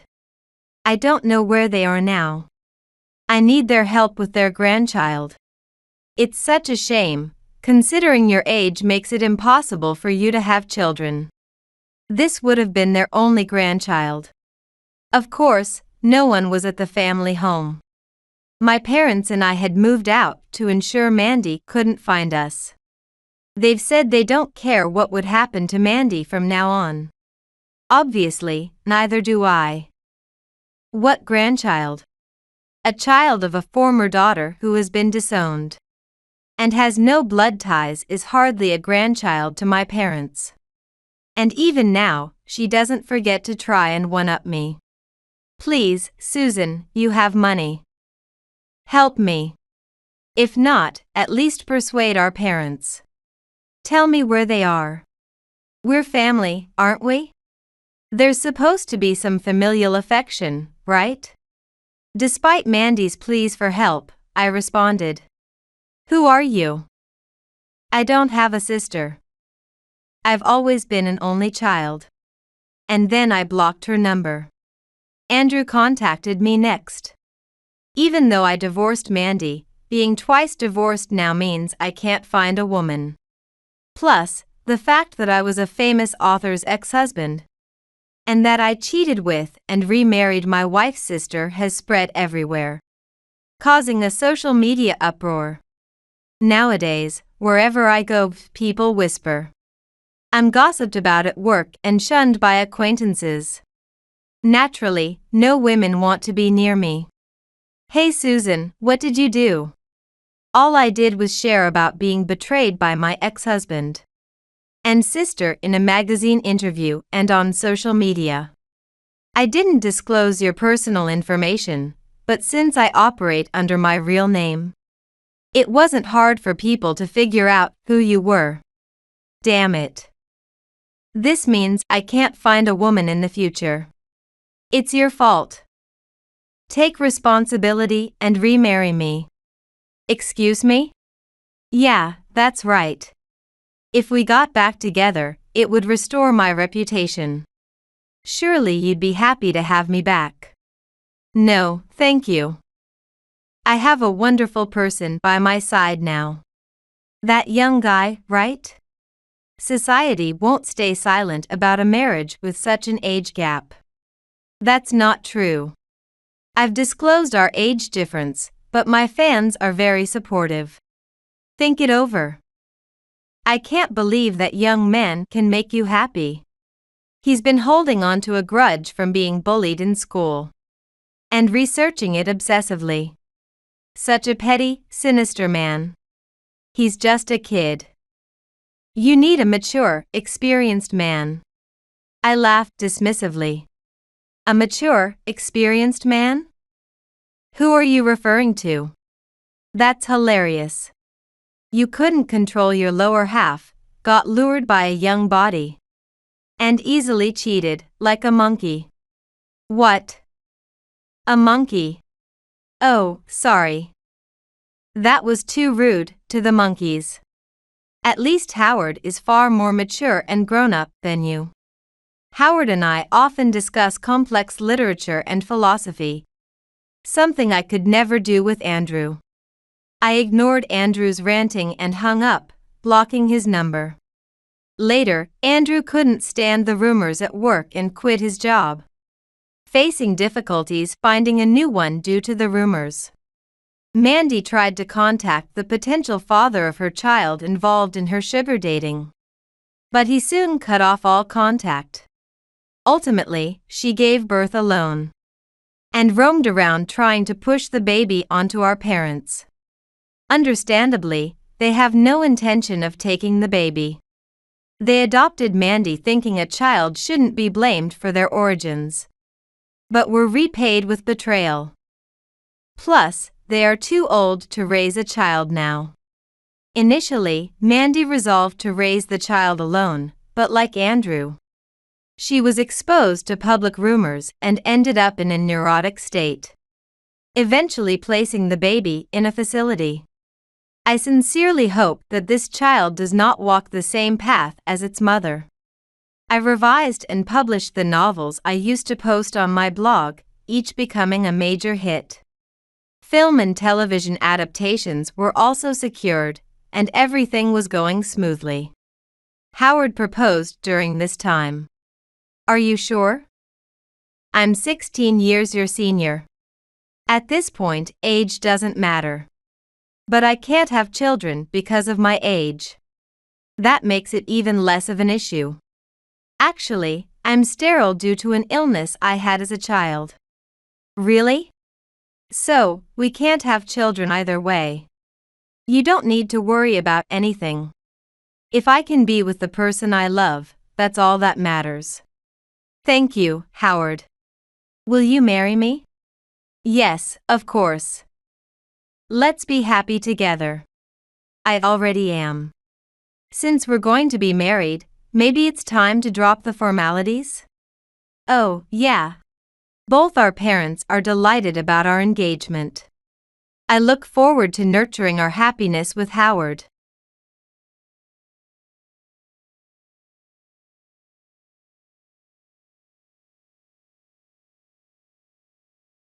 My name is Jenny White.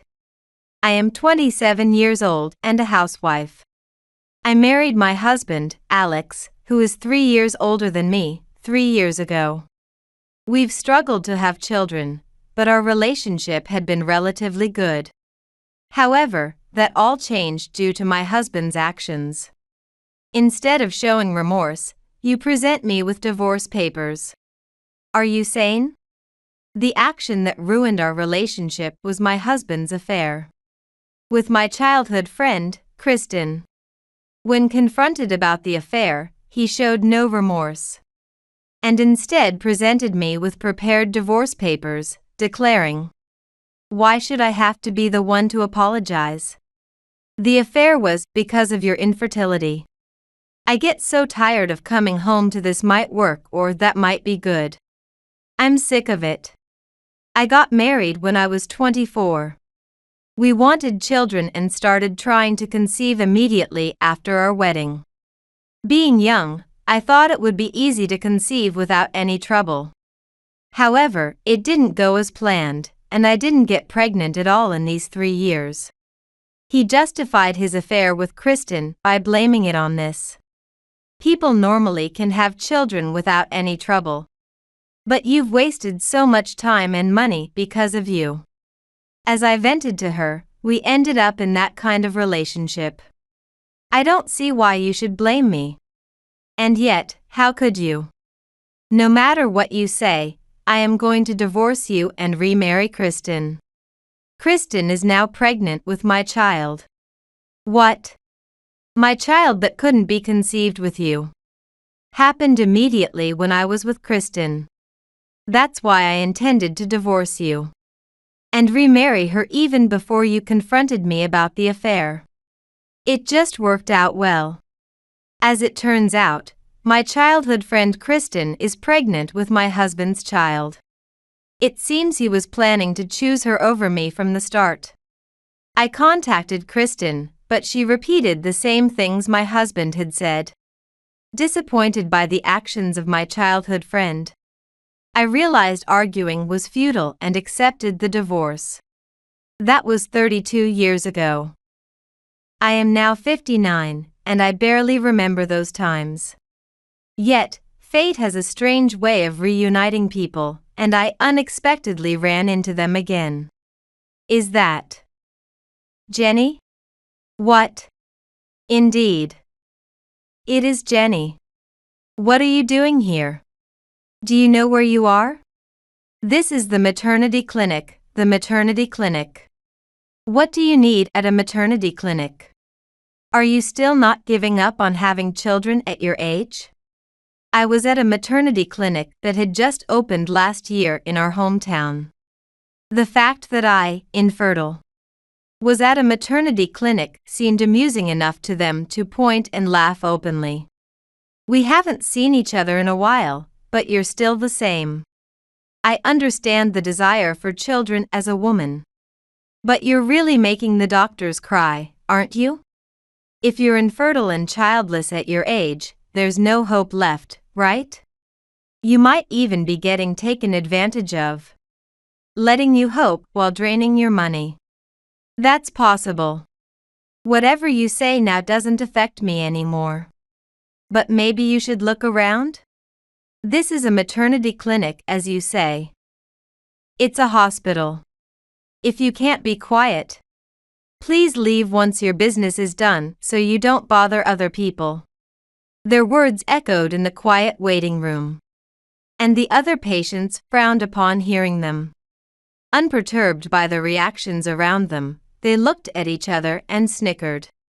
We'd love to leave, but we can't just yet.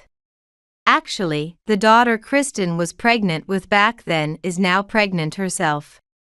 We're here for her checkup. So, we can't leave until her appointment is over. I see. Moreover, the doctor seeing her is the head of this maternity clinic. The hospital is new, just opened last year. And the head is only 31 years old but is reputed to be very skilled, being supportive during the unstable times of pregnancy. But Jenny, you wouldn't know about that, would you? Sorry.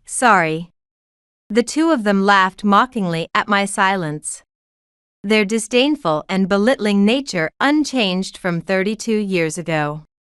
Witnessing this, I decided it was time to reveal a truth they were unaware of. I'm proud as a mother to hear such praise for my son. What? Son? Mother? You can't possibly have a child, can you? Have you finally lost your mind from wanting children so much? When did I say I didn't have a child? After you and I divorced, I remarried a man I met 6 months later. I found out I was pregnant soon after. And the son I had then is the one who opened this hospital. What? That's impossible. You must be lying just to show off. There's no way she, who didn't get pregnant even once in 3 years, could remarry and get pregnant immediately. Even if she did have a son, do you really think he could become a doctor? She wouldn't have the earnings to send him to medical school. That's all just bluff. There's no need to pay her any mind. It was then. Ah, Mrs. White, were you here? I've been looking for you. Didn't you hear the call at the reception? What? Actually, I need to talk to both of you about your daughter. Mom. Mom? Wait, what exactly is? Didn't I tell you earlier? He's my son. There's nothing strange about my son calling me mom. Yes, today my sister came for a prenatal checkup. My husband is overseas on a business trip, so mom came to accompany her. Mom, Erica's checkup will be almost over soon. The doctor said everything is going well. That's good to hear. I'll have to contact my husband later. The two were shocked as they watched our exchange. What did you say? You have 2 children. She must be the stepchildren from your remarriage, right? That's the only thing that makes sense. Still doubting? My son and daughter are both truly mine, born to me. That's impossible. Then my son responded to their conversation. Stepchildren from a remarriage, what do you mean? Wait, Mom, you knew Mr. White? My son knew I was divorced, but of course, he didn't know my ex-husband's name or face. He looked puzzled and asked me. They're not just acquaintances, they are my ex-husband and my former childhood friend. I don't know what fate it is, but we met here for the first time in 32 years. I never wanted to see them again. Then my son's expression changed. Oh, is this about that time you were treated as infertile? And he chose your childhood friend? You told your own son about that. I didn't tell him. But he found out when he was in middle school. He found the documents when I was seeking compensation through a lawyer. He asked me what it was all about. So, I told him. What exactly you two did. But still. Well, what happened in the past doesn't concern me. It happened before I was born. But what do you think about cheating because of infertility? We have many patients who come here struggling with infertility. Most couples work hard together to address the issue. Men who blame infertility on women and cheat are rare. But actually, the causes of infertility are nearly equal between men and women. Most men who cheat blaming infertility are mistaken. We often hear stories where upon testing, it turns out there was nothing wrong with the wife, but the problem was with the husband. I can understand not wanting to accept that you might be the cause of infertility. But to cheat without even testing and blaming it on the woman. As a doctor and as a man, I think it's the lowest thing you can do. Especially with your wife's childhood friend, it's unthinkable. But, well, thanks to Mr. White divorcing her, I exist as I am today. It's complicated, though. And it seems like Mom is happy now. She married a lawyer, and then my sister and I were born. What did you just say? A lawyer, father. Yes, my father is a lawyer. He was a paralegal at a law firm when he met my mother. He became a lawyer quite soon after that. Right? No way, that law firm is. Yes, I met him at the law firm I consulted about you. He was working there as a paralegal. He was assisting a lawyer. After our interactions ended, he approached me, and we were married within 6 months.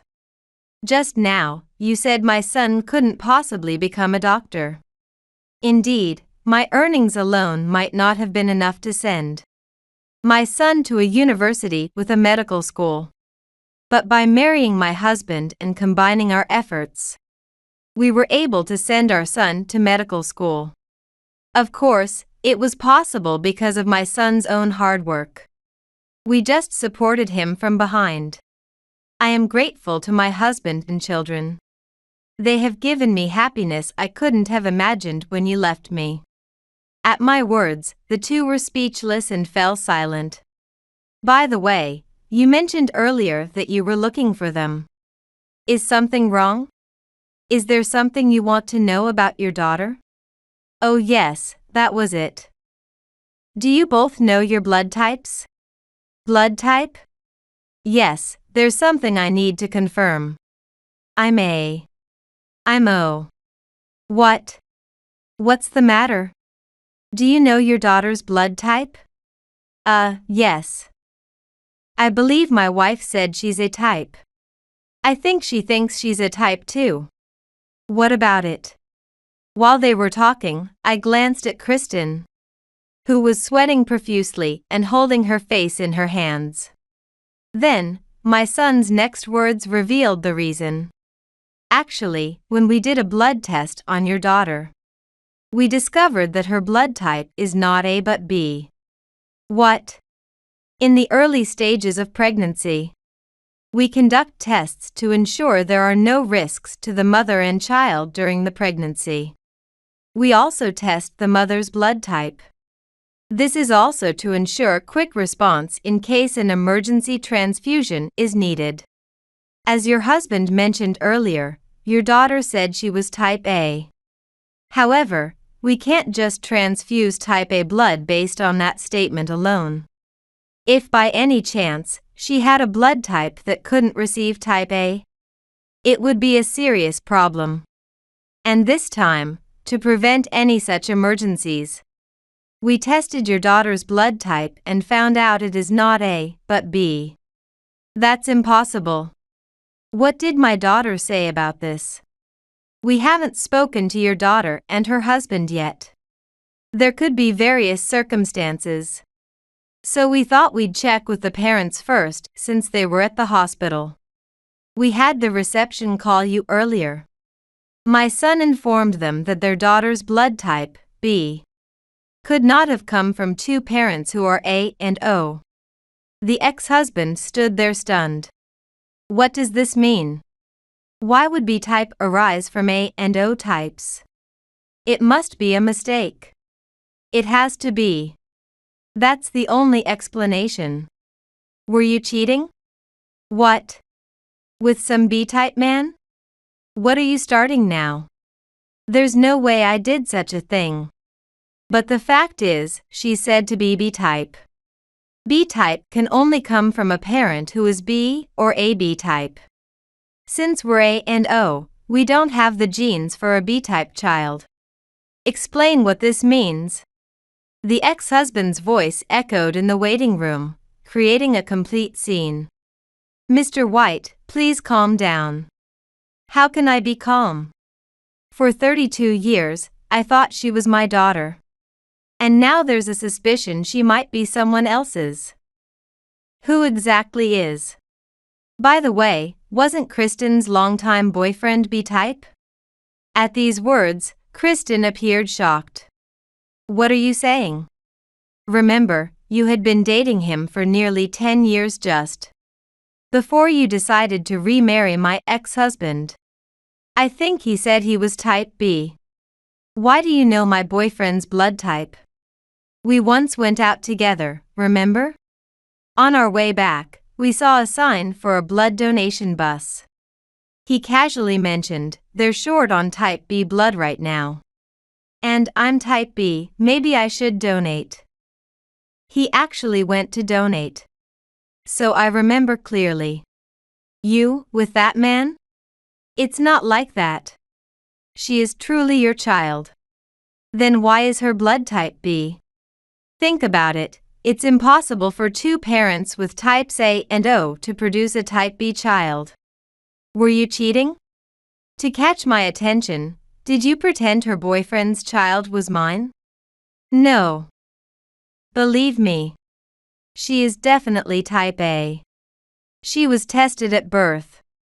The mistake is with this doctor. They must be confusing her results with someone else's. Talking big about opening a practice so young. Maybe he's a quack? Just a moment ago, you were bragging about how skilled and reputable the doctor handling your daughter is. You change your opinions too quickly. Busy person, aren't you?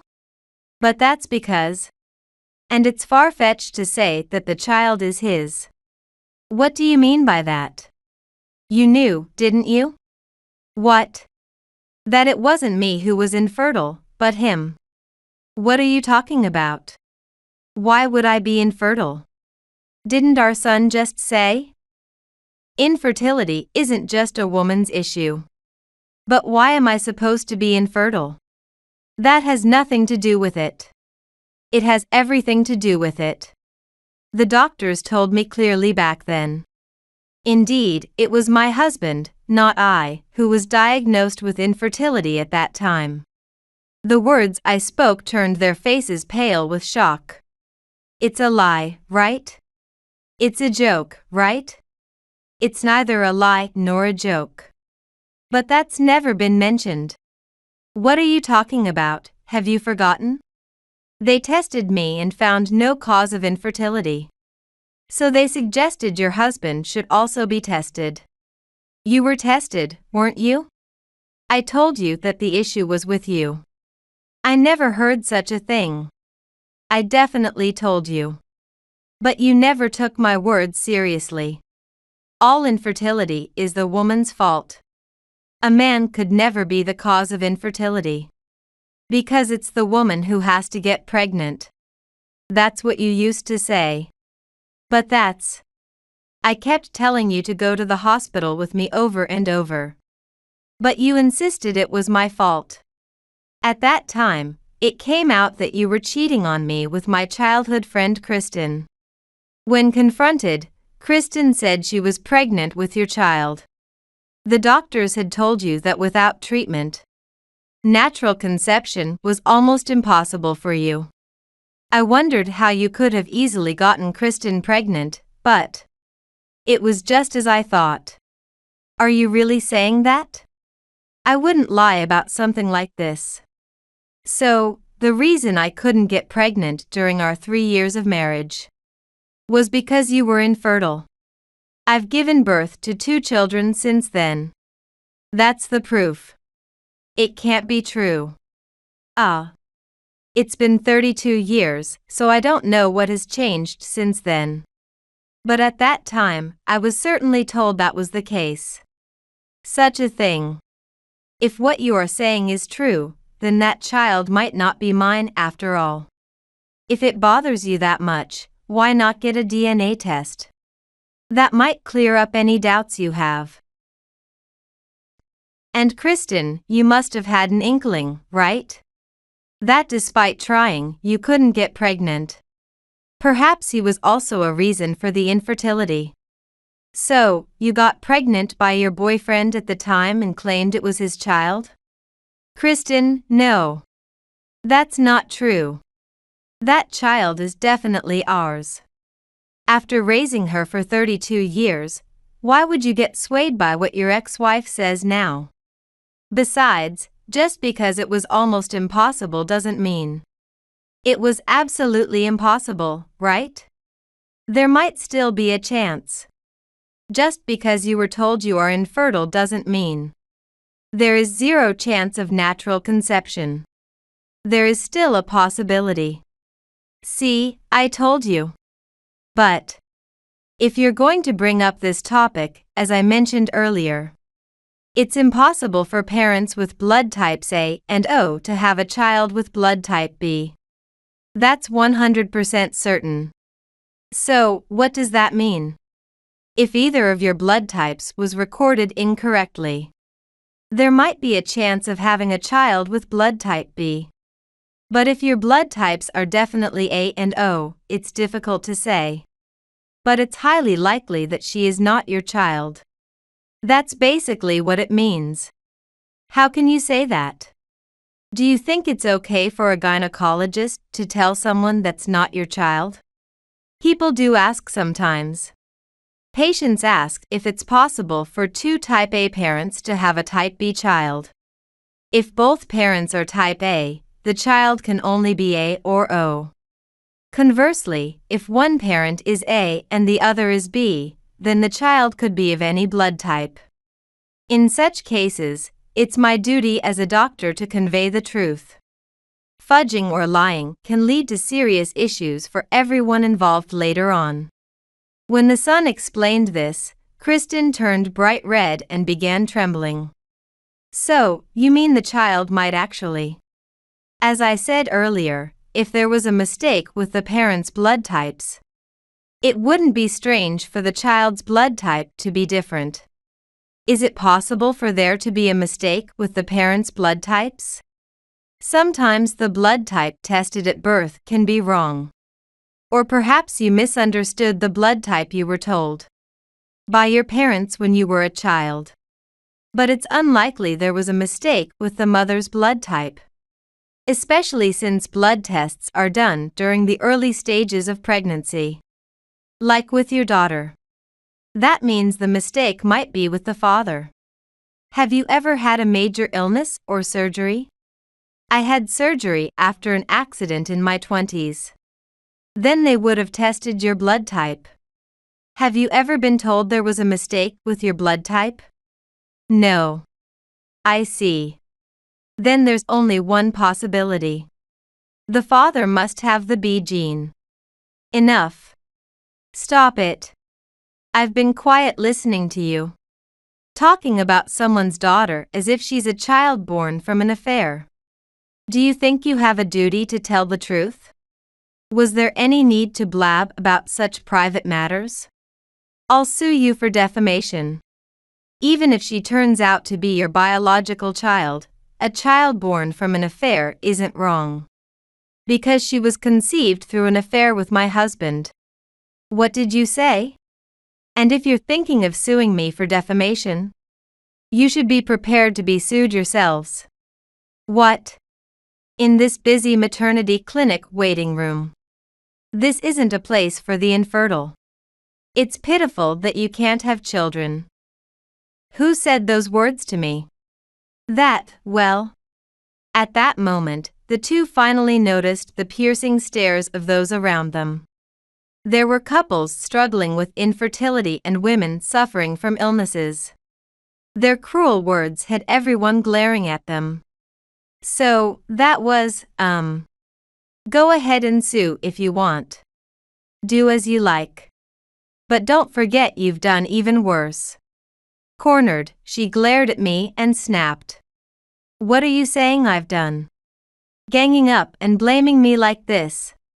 I feel sick. What do you mean that's not your child? So what if my daughter's blood type turned out to be B? Children with blood type B might be born from A and O type parents, right? It was then. Wait, what does that mean about my blood type being B? You said a child can't be born from two type A and O parents, right? Their daughter and her husband, having finished their consultation, had come to the waiting room after hearing the commotion. Nicole. Please tell me clearly. No, that's not it. It's just a mistake by the doctor or something. A mistake? That can't be right, can it? We've had proper tests at the hospital. Doctor, am I really type B? Yes. Definitely type B. And a child cannot be born from A and O types, right? That's correct. Nicole? Mom, are you listening to me? I think you should listen to my story first. Am I not your child? No, that's not true. That can't be. Then why was I born with type B from A and O type parents? That's strange, isn't it? No, because. And you said earlier that Mom's old boyfriend was type B. Could he be my real dad? That's. Answer me. How can this be happening when I'm about to have my first child? Why is there a doubt now that I might not be your child? With that, she broke down in tears. My heart ached seeing her cry. Pregnancy is a mentally unstable period already. To discover that she might have a different blood type from her parents at such a time. Nicole. Let's go home and talk. It's too public here, and we can't discuss this calmly. So, don't touch me. Just leave me alone for a bit. I'll contact you when I've calmed down. Until then, I don't want to see either of you. Saying that, the daughter and her husband turned to leave. "Wait, Nicole." "Hey, Nicole." Ignoring her parents, she and her husband headed for the exit. And her parents hurriedly followed. This has turned into a huge mess. Did I maybe say something wrong? I never thought it would turn out like this. No, you didn't. This is their own doing. It was bound to be revealed eventually. It just so happened that the truth came out today after 32 years. As I watched their retreating figures, I relayed this to my son. Later, my son shared more news with me. The other day, Mrs. Ito came to our hospital. It seems that they did a DNA test after that, and it turned out the husband wasn't the father. I suspected as much. But why did she come to you? Well, after that, they discussed it as a family. They ordered a DNA kit online and tested it. And the result showed 99% certainty that there was no parental relationship between the husband and the daughter. She insisted the results were definitely wrong and demanded our hospital conduct another DNA test properly. I told her the DNA testing kits she used were highly reliable, and repeating the tests wouldn't change the outcome. She just wouldn't listen, kept saying this can't be happening. This will lead to divorce, our family will fall apart. So what ended up happening? We did the test. But of course, the results didn't change. The daughter was 99% not his child. When she saw the results, the wife exploded in anger. She couldn't believe it, accused us of lying, and started causing a scene. Eventually, we couldn't handle it ourselves, and we had to call the police to take her away. That must have been tough. It was more than tough. We see all sorts of people at the hospital, but that was unprecedented. With a heavy sigh, he recounted the events. A few months later, I received a call from an unknown number on my smartphone. It was her ex-husband. His voice was grave as he spoke. After that, I did a DNA paternity test with my daughter. And just like you said, we are not biologically related. I never imagined this could happen. Before I met you that day, it never crossed my mind. Then things got messy with Kristen. In the end, she confessed the child was from her boyfriend at the time. She was distressed he hadn't proposed, and we got married. She was jealous and took me from you, thinking if she got pregnant by me, who was struggling with infertility, it would be easy to take me away. But she couldn't get pregnant, ended up back with her boyfriend.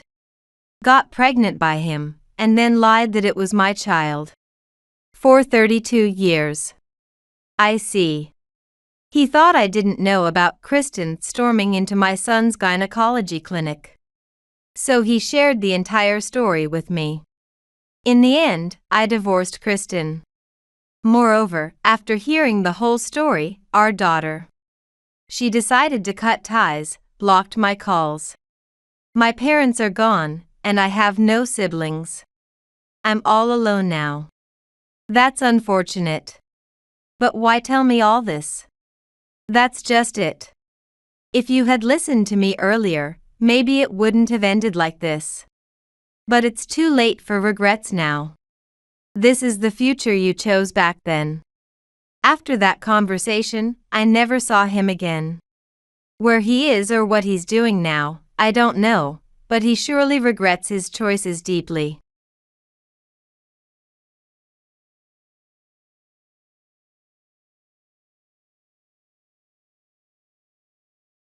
I won't take care of my mother-in-law in her old age. You're practically a stranger to me now. Shocked by the coldness of these words, I find myself speechless. I'm being kind by being clear. I don't want to be expected and then disappointed. Seeing my daughter-in-law's malicious face makes me feel sick. I leave the house to breathe some fresh air. Voices enjoying a Sunday gathering can be heard from various homes around me. It's something I can no longer have. Sad and frustrated, tears start to overflow. No, I must stand up. This is no time for tears. My name is Evelyn. Recently, my son and his wife celebrated my 70th birthday. My son splurged and ordered my favorite dish at its finest. The purple scarf they gave me as a gift might seem a bit flashy, but it suits me with my gray hair, and I really like it. It's hard to believe I'm already 70. I might say it myself, but I still feel young. My legs are strong, my mind is clear, and my hearing is good. My daily routine doesn't falter. It must be thanks to my morning habits. In front of my house, there's a crosswalk on the route to the elementary school. It's very lively on weekday mornings. I've been greeting and watching over the school children as they head to school for over 30 years, since my son was a little boy. I've seen many first graders with their big backpacks grow up and graduate in the blink of an eye. The children call me Lynn. The older students start it, and the younger ones pick it up. So everyone knows my name. Good morning, Lynn. Bye, Lynn. I hear many voices, and I reply. Have a good day, work hard, hoping their day will be a good one. I miss greeting them during the summer and winter breaks. It's such an important part of my day. This morning, one girl was lagging behind the group, trudging along. She must be one of the first graders who started this year. She stops and turns around, taking small steps, not making much progress. Good morning. The girl glances at me but says nothing. Is something wrong? She stops completely and looks down. She doesn't want to go to school. It's not uncommon for children to not want to go due to various reasons, like oversleeping and missing their group, being scolded at home, or dreading a particular class. They're still young and can't manage their moods or articulate why they don't want to go. But they can't just run away either, so their pace slows down. I can't just ignore children like her. Hey, I want to get some flowers for my house. Which do you think would be nice? Huh? I'm having trouble deciding. Can you help me? Okay. She's a sweet and agreeable girl. While she's distracted by the flowers and bugs in the garden, I call the school to explain the situation. Then, hand in hand, we chat on our way to school. Did you not want to go to school? No. Why? It's because of the marathon in gym class. I understand. Do adults hate marathons too? Surprised by her question, I gently tell her. I dislike marathons in math too. The girl laughs happily. We're late, but once we arrive at the school, I feel relieved as I hand her over to her teacher. Thank you, Lynn. Oh, you know my name? Yes, everyone calls you that. Show me a happy face tomorrow, okay? Yes. I receive a polite thank you from the teacher and leave the school, humming a tune as I walk home. Mother. Yes? My daughter-in-law Sherry looks angry, her brows furrowed. I've told you to stop, haven't I? What are you talking about? Huh, have you forgotten? Are you getting senile? I've told you to stop meddling with other people's children. You're not a guardian, so don't overstep. Bringing them into your home and walking hand in hand might lead to police trouble. Trying to help raise children in the community is so outdated, you know? I bristle at her words. I know what she means. But I don't want to be called old-fashioned to my face. Plus, I'm registered as a school volunteer, so I believe I'm acting within my role. The school understands, so Sherry, you don't need to worry, and I'm not senile. You don't realize you look like a suspicious person? What did you say? If something happens, it can't be undone. I fall silent. It's frustrating, but my daughter-in-law is right. It would be a disaster if something went wrong because of my meddling. Really, getting all excited being called Lynn and even humming at your age. It's embarrassing. After dropping this comment, Sherry leaves for her part-time job. I sigh deeply. There's no age limit on humming. I should just keep doing it, my son says. But I'm tired of my daughter-in-law's complaints. I can't very well say that since we don't have grandchildren. It's fine for me to dote on the neighborhood kids. The next day, my son, who rarely has a day off, is polishing his car in front of the house when a group of schoolchildren gathers around. The hood is open, and the car-loving kids crowd around, peeking into the engine bay and cheering.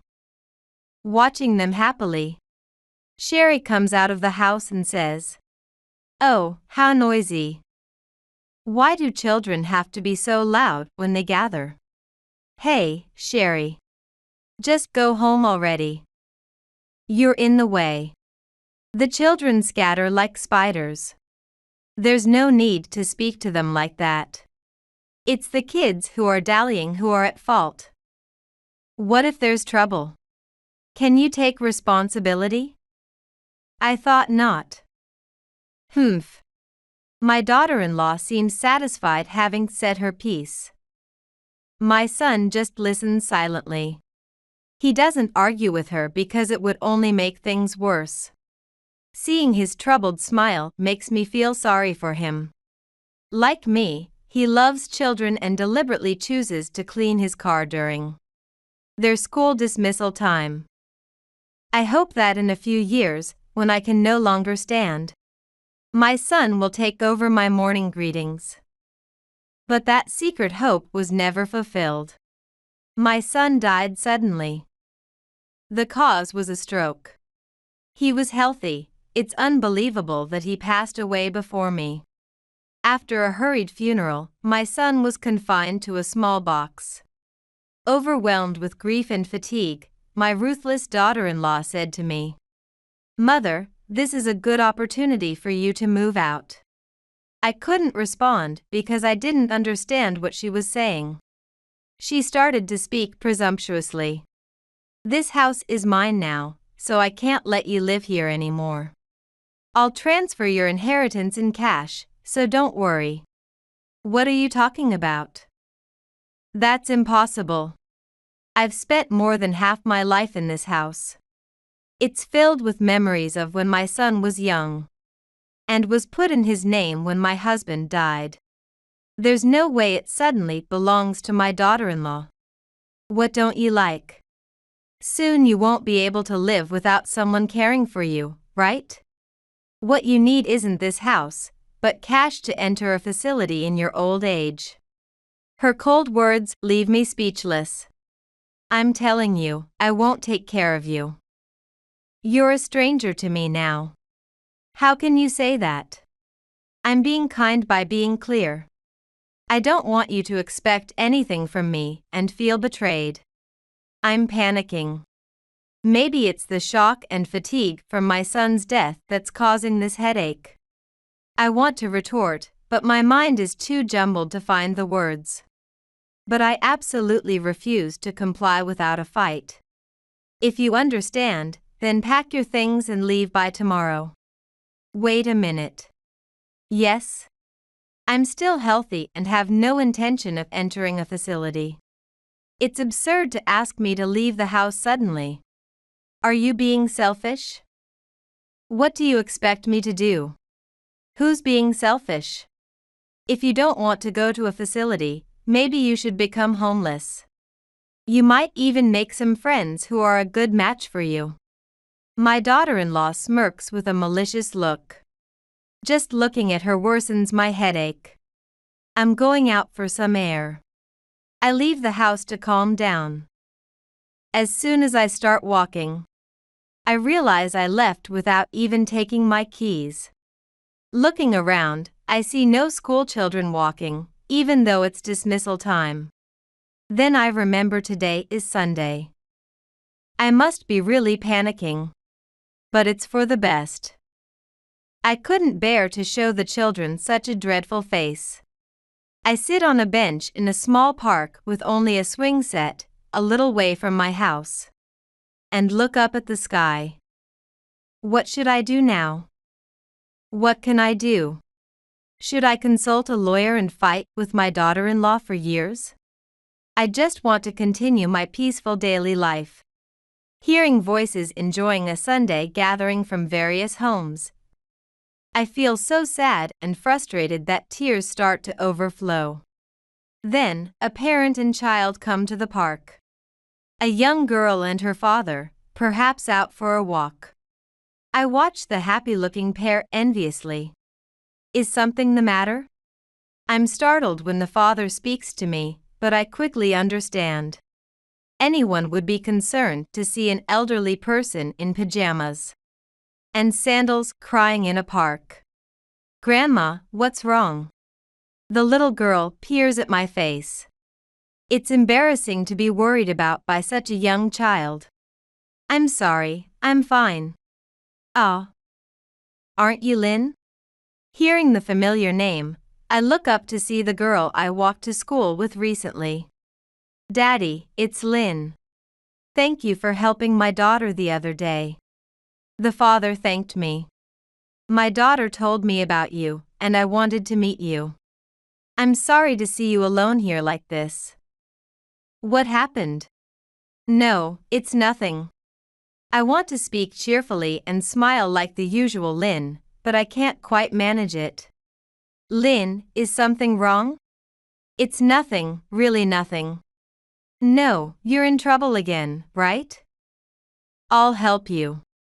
The girl takes my hand and says, I know. You're hungry, right? Come to our house. That's impossible. Why? I need to go home too. My words trail off. The home I want to return to doesn't exist anymore. Being stared at by the little girl makes my heart ache. Lynn. The girl's father calls me. Yes? My name is Danny. You might not remember me. Ah. Danny. I'm sorry, I don't remember. He starts to tell an old story. Memories slowly come back to me. It's nostalgic, and tears flow again. I accept the small hand of the girl offered to me. 2 years later. I'm still greeting elementary school students in the morning. Breathing in the fresh morning air makes me feel rejuvenated. Let's give today our all. As I return home humming a tune, I see a familiar face waiting for me. She notices me and waves with a big smile. Mother. You're late. It's my daughter-in-law, Sherry. My mood instantly sours. It's been a while. I was worried because you haven't contacted me at all since then. Huh? I feel a sense of disgust at her ingratiating attitude. Weren't you the one who blocked my calls, Sherry? Was I? And you never transferred the money you promised. That's strange, that shouldn't be the case. I'm getting angry at Sherry's frivolous laughter. So, Mother, do you really live here? Looking up at the 3-story building. With a stylish block-like exterior and a spacious yard. Yes, I do. I say with a sigh. What do you want now? What do I want? We may be in-laws, but we're family, aren't we? I heard some rumors about you and came to see you. Rumors? Yes, it seems you're making quite a bit of money. Sherry looks at me with greedy eyes. I don't like the way she says I'm making money. But this after-school care facility where I also live is very popular. And there's a waiting list for new students. It's a facility that takes care of elementary school children whose parents can't be home because of work, especially after school and on Saturdays. In an era of declining birth rates and many dual-income families, there's a demand for a safe place to leave children. 2 years ago, I obtained a certification as an after-school child care worker and have been working here. This facility was built by Danny, the father of the girl who helped me that day. He knew me as Lynn from when he was in elementary school. Lynn, you might not remember, but I also went to this elementary school, he said shyly. I'm sorry, I don't remember. It's understandable, you were looking after so many kids. You once carried me on your back. Did that happen? Yes, it was on the way back from a field trip. I was tired from walking so much. Fell and scraped my knee. You ran over to me as I cried and carried me home. I'm startled. Danny. From that big mansion. It was the home of a well-known local landowner. I was terrified at the thought of being accused of injuring the young master after carrying him home. But his parents were kind-hearted people. They thanked me repeatedly, making me feel almost embarrassed. I remember well, look how much you've grown. How is your family? Yes, my parents still talk about you. Oh. Both my daughter and I have been helped by you. That's all right, I do it because I enjoy it. Lynn, tomorrow morning, I'll greet you loudly, just like always. The girl said innocently. I bite my lip and then force a smile. I'm sorry, it might be difficult from tomorrow. My voice trembles. Lynn? What's wrong? I shake my head. The girl looks worried. Please tell me what's happening. Her father insists. There might be something I can do. It would be rude not to respond to his earnest eyes. I explain my situation and how I'm at a loss. Then, he suggested I work for his company. They manage several after-school care and developmental support facilities, and are always short-staffed. They are building a new facility in the school district, and want me to live and work there as a manager. I hesitated. People should hire someone younger and stronger, not an old woman like me. What are you talking about? You're still vigorous. And you have a proven track record of passionately caring for children, right? His words bring me to tears again. Lynn, come and stay with us, okay? Thank you, thank you. After staying with the family for a while, I moved to work as a manager at this facility. It's a large facility that also operates daily calligraphy and abacus classes. They built me a room with more than adequate facilities, for which I'm very grateful yet feel sorry, apologizing constantly. However, he said, I should be thanking you for working with us, don't apologize. And he laughed. I couldn't disregard his kindness. I decided to do my best. My job is to manage the facility and watch over the children after school. And it also includes a morning greeting initiative that doubles as a crime prevention measure for the community. Apparently, my daughter-in-law had heard about me and thus showed up like this. So, what do you want, Sherry? You know, I want to work here too. Huh? I want to quit my current part-time job. My boss is annoying, and the newbies are useless. If I just have to play with kids here, it would be much easier. I'm astounded. She doesn't even like kids, yet she says this. It's not easy at all. If an old woman like you can do it, it must be easy, right? You know. How much do you get paid? I might consider taking over if you're not around. Are you trying to kick me out again? As if I'd let you take away my place twice. There's nothing left to discuss with you, please leave. Oh. Are you sure you want to make me angry? I could sabotage the operation of this facility. Are you threatening me? Such a spiteful woman. After all, it's unfair that only you get to do this, it's dishonest. Huh? That sounds more like you. At that moment, the facility director, Danny, appears. Is there something wrong? Who are you? It appeared to me that you were shouting. So what if I was? I cannot overlook it as the director. Ah.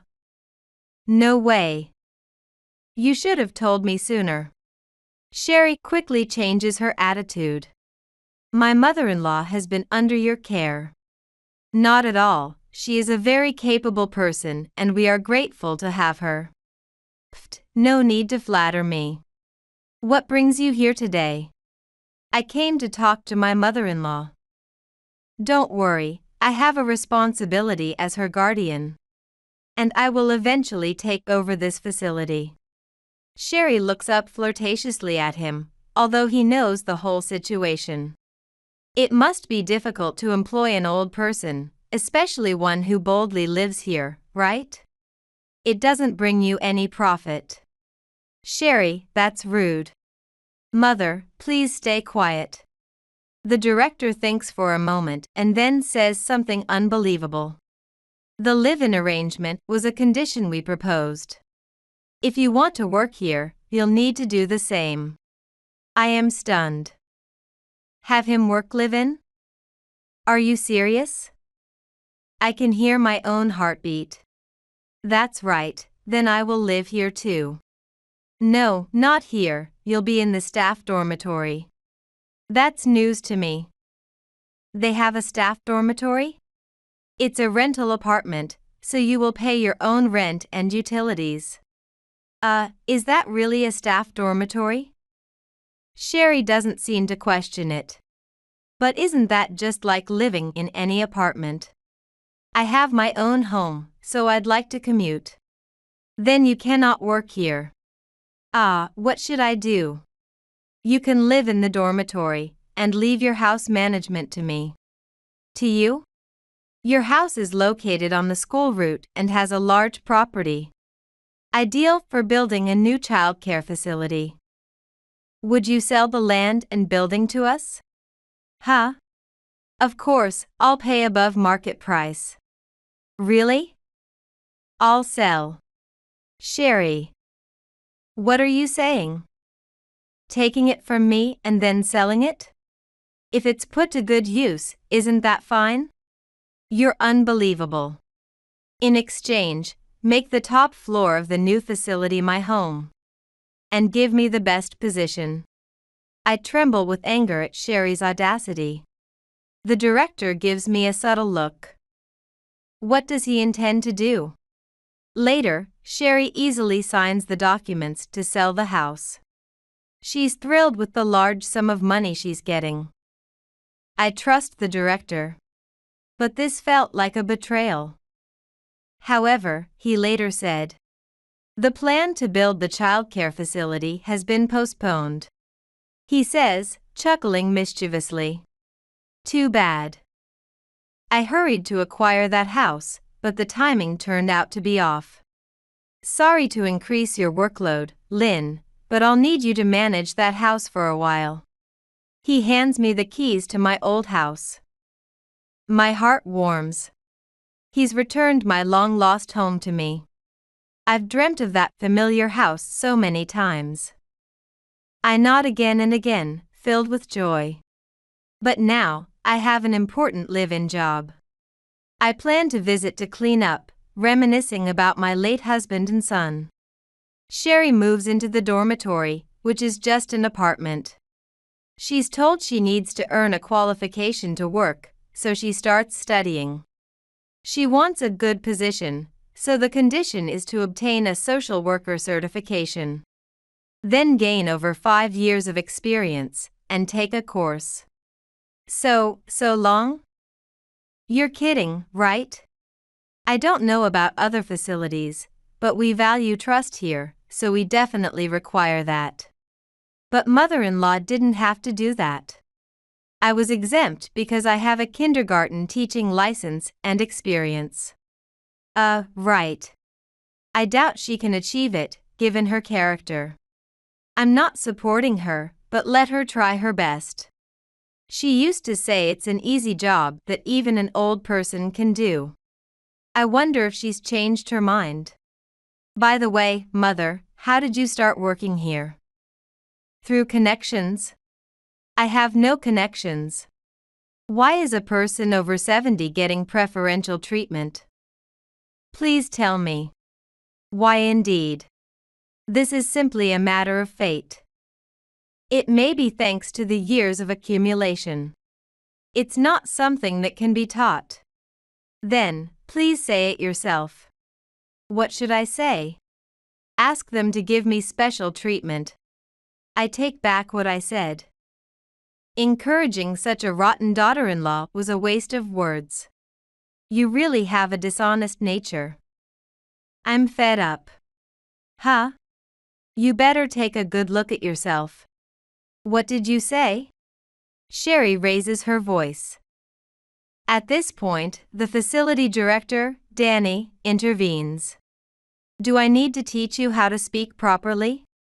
What? Evelyn is your superior, so you should show some respect. What?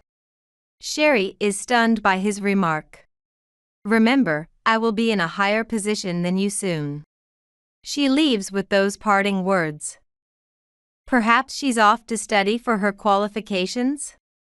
But he seems convinced that she has no prospect, if she really gets the qualifications. I might consider hiring her. I'm not expecting it though, it's unlikely. She can live luxuriously for a while with the money from the house sale. And what she does after that is up to her, he said coldly. As for where Sherry went, it turns out she tried to get close to another employee at the facility. She probably wanted allies or information to use against me. But there are no such ill-natured people here. Everyone here likes interacting with children and is compassionate. As expected, everyone she approached dismissed her. And she didn't get the results she wanted. After all, there's no such thing as an easy job in this world. The director says to me without mercy, Lynn, we still need you to keep working hard. Understood, I'll keep doing my best. Who could have predicted that the little boy who fell and cried that day would grow up to be a hero appearing before Lynn? Thanks to him, my livelihood is protected. 1 year later. I thought I might retire from the morning greeting routine if Sherry smoothly got her qualifications. But of course, she gave up quickly. It was impossible for her to study and work on something she wasn't interested in. Maybe she ran through all that money. Mother, how are you? Could you ask the director to hire me? Just for answering phones or cleaning? I heard they'll hire someone else if you don't get your qualification quickly. But it's difficult. I can't study at this age. I don't have the time. You have time to make excuses though? What are you saying to me? Who got a qualification at 70? There's nothing I can do for you. Really? As usual, Lynn is still the busybody grandmother of the neighborhood, carrying out her morning greeting routine. The children who notice something or have troubles on the school route always tell me about it. I often get greeted during my shopping or walks. Oh, and the daughter of the facility director, whom I walk to school with hand in hand, has been selected as a relay racer in her 4th grade sports day for the first time. She asked me to come and cheer for her, so I'm planning to go. After all, I know everyone, so it's going to be a busy sports day.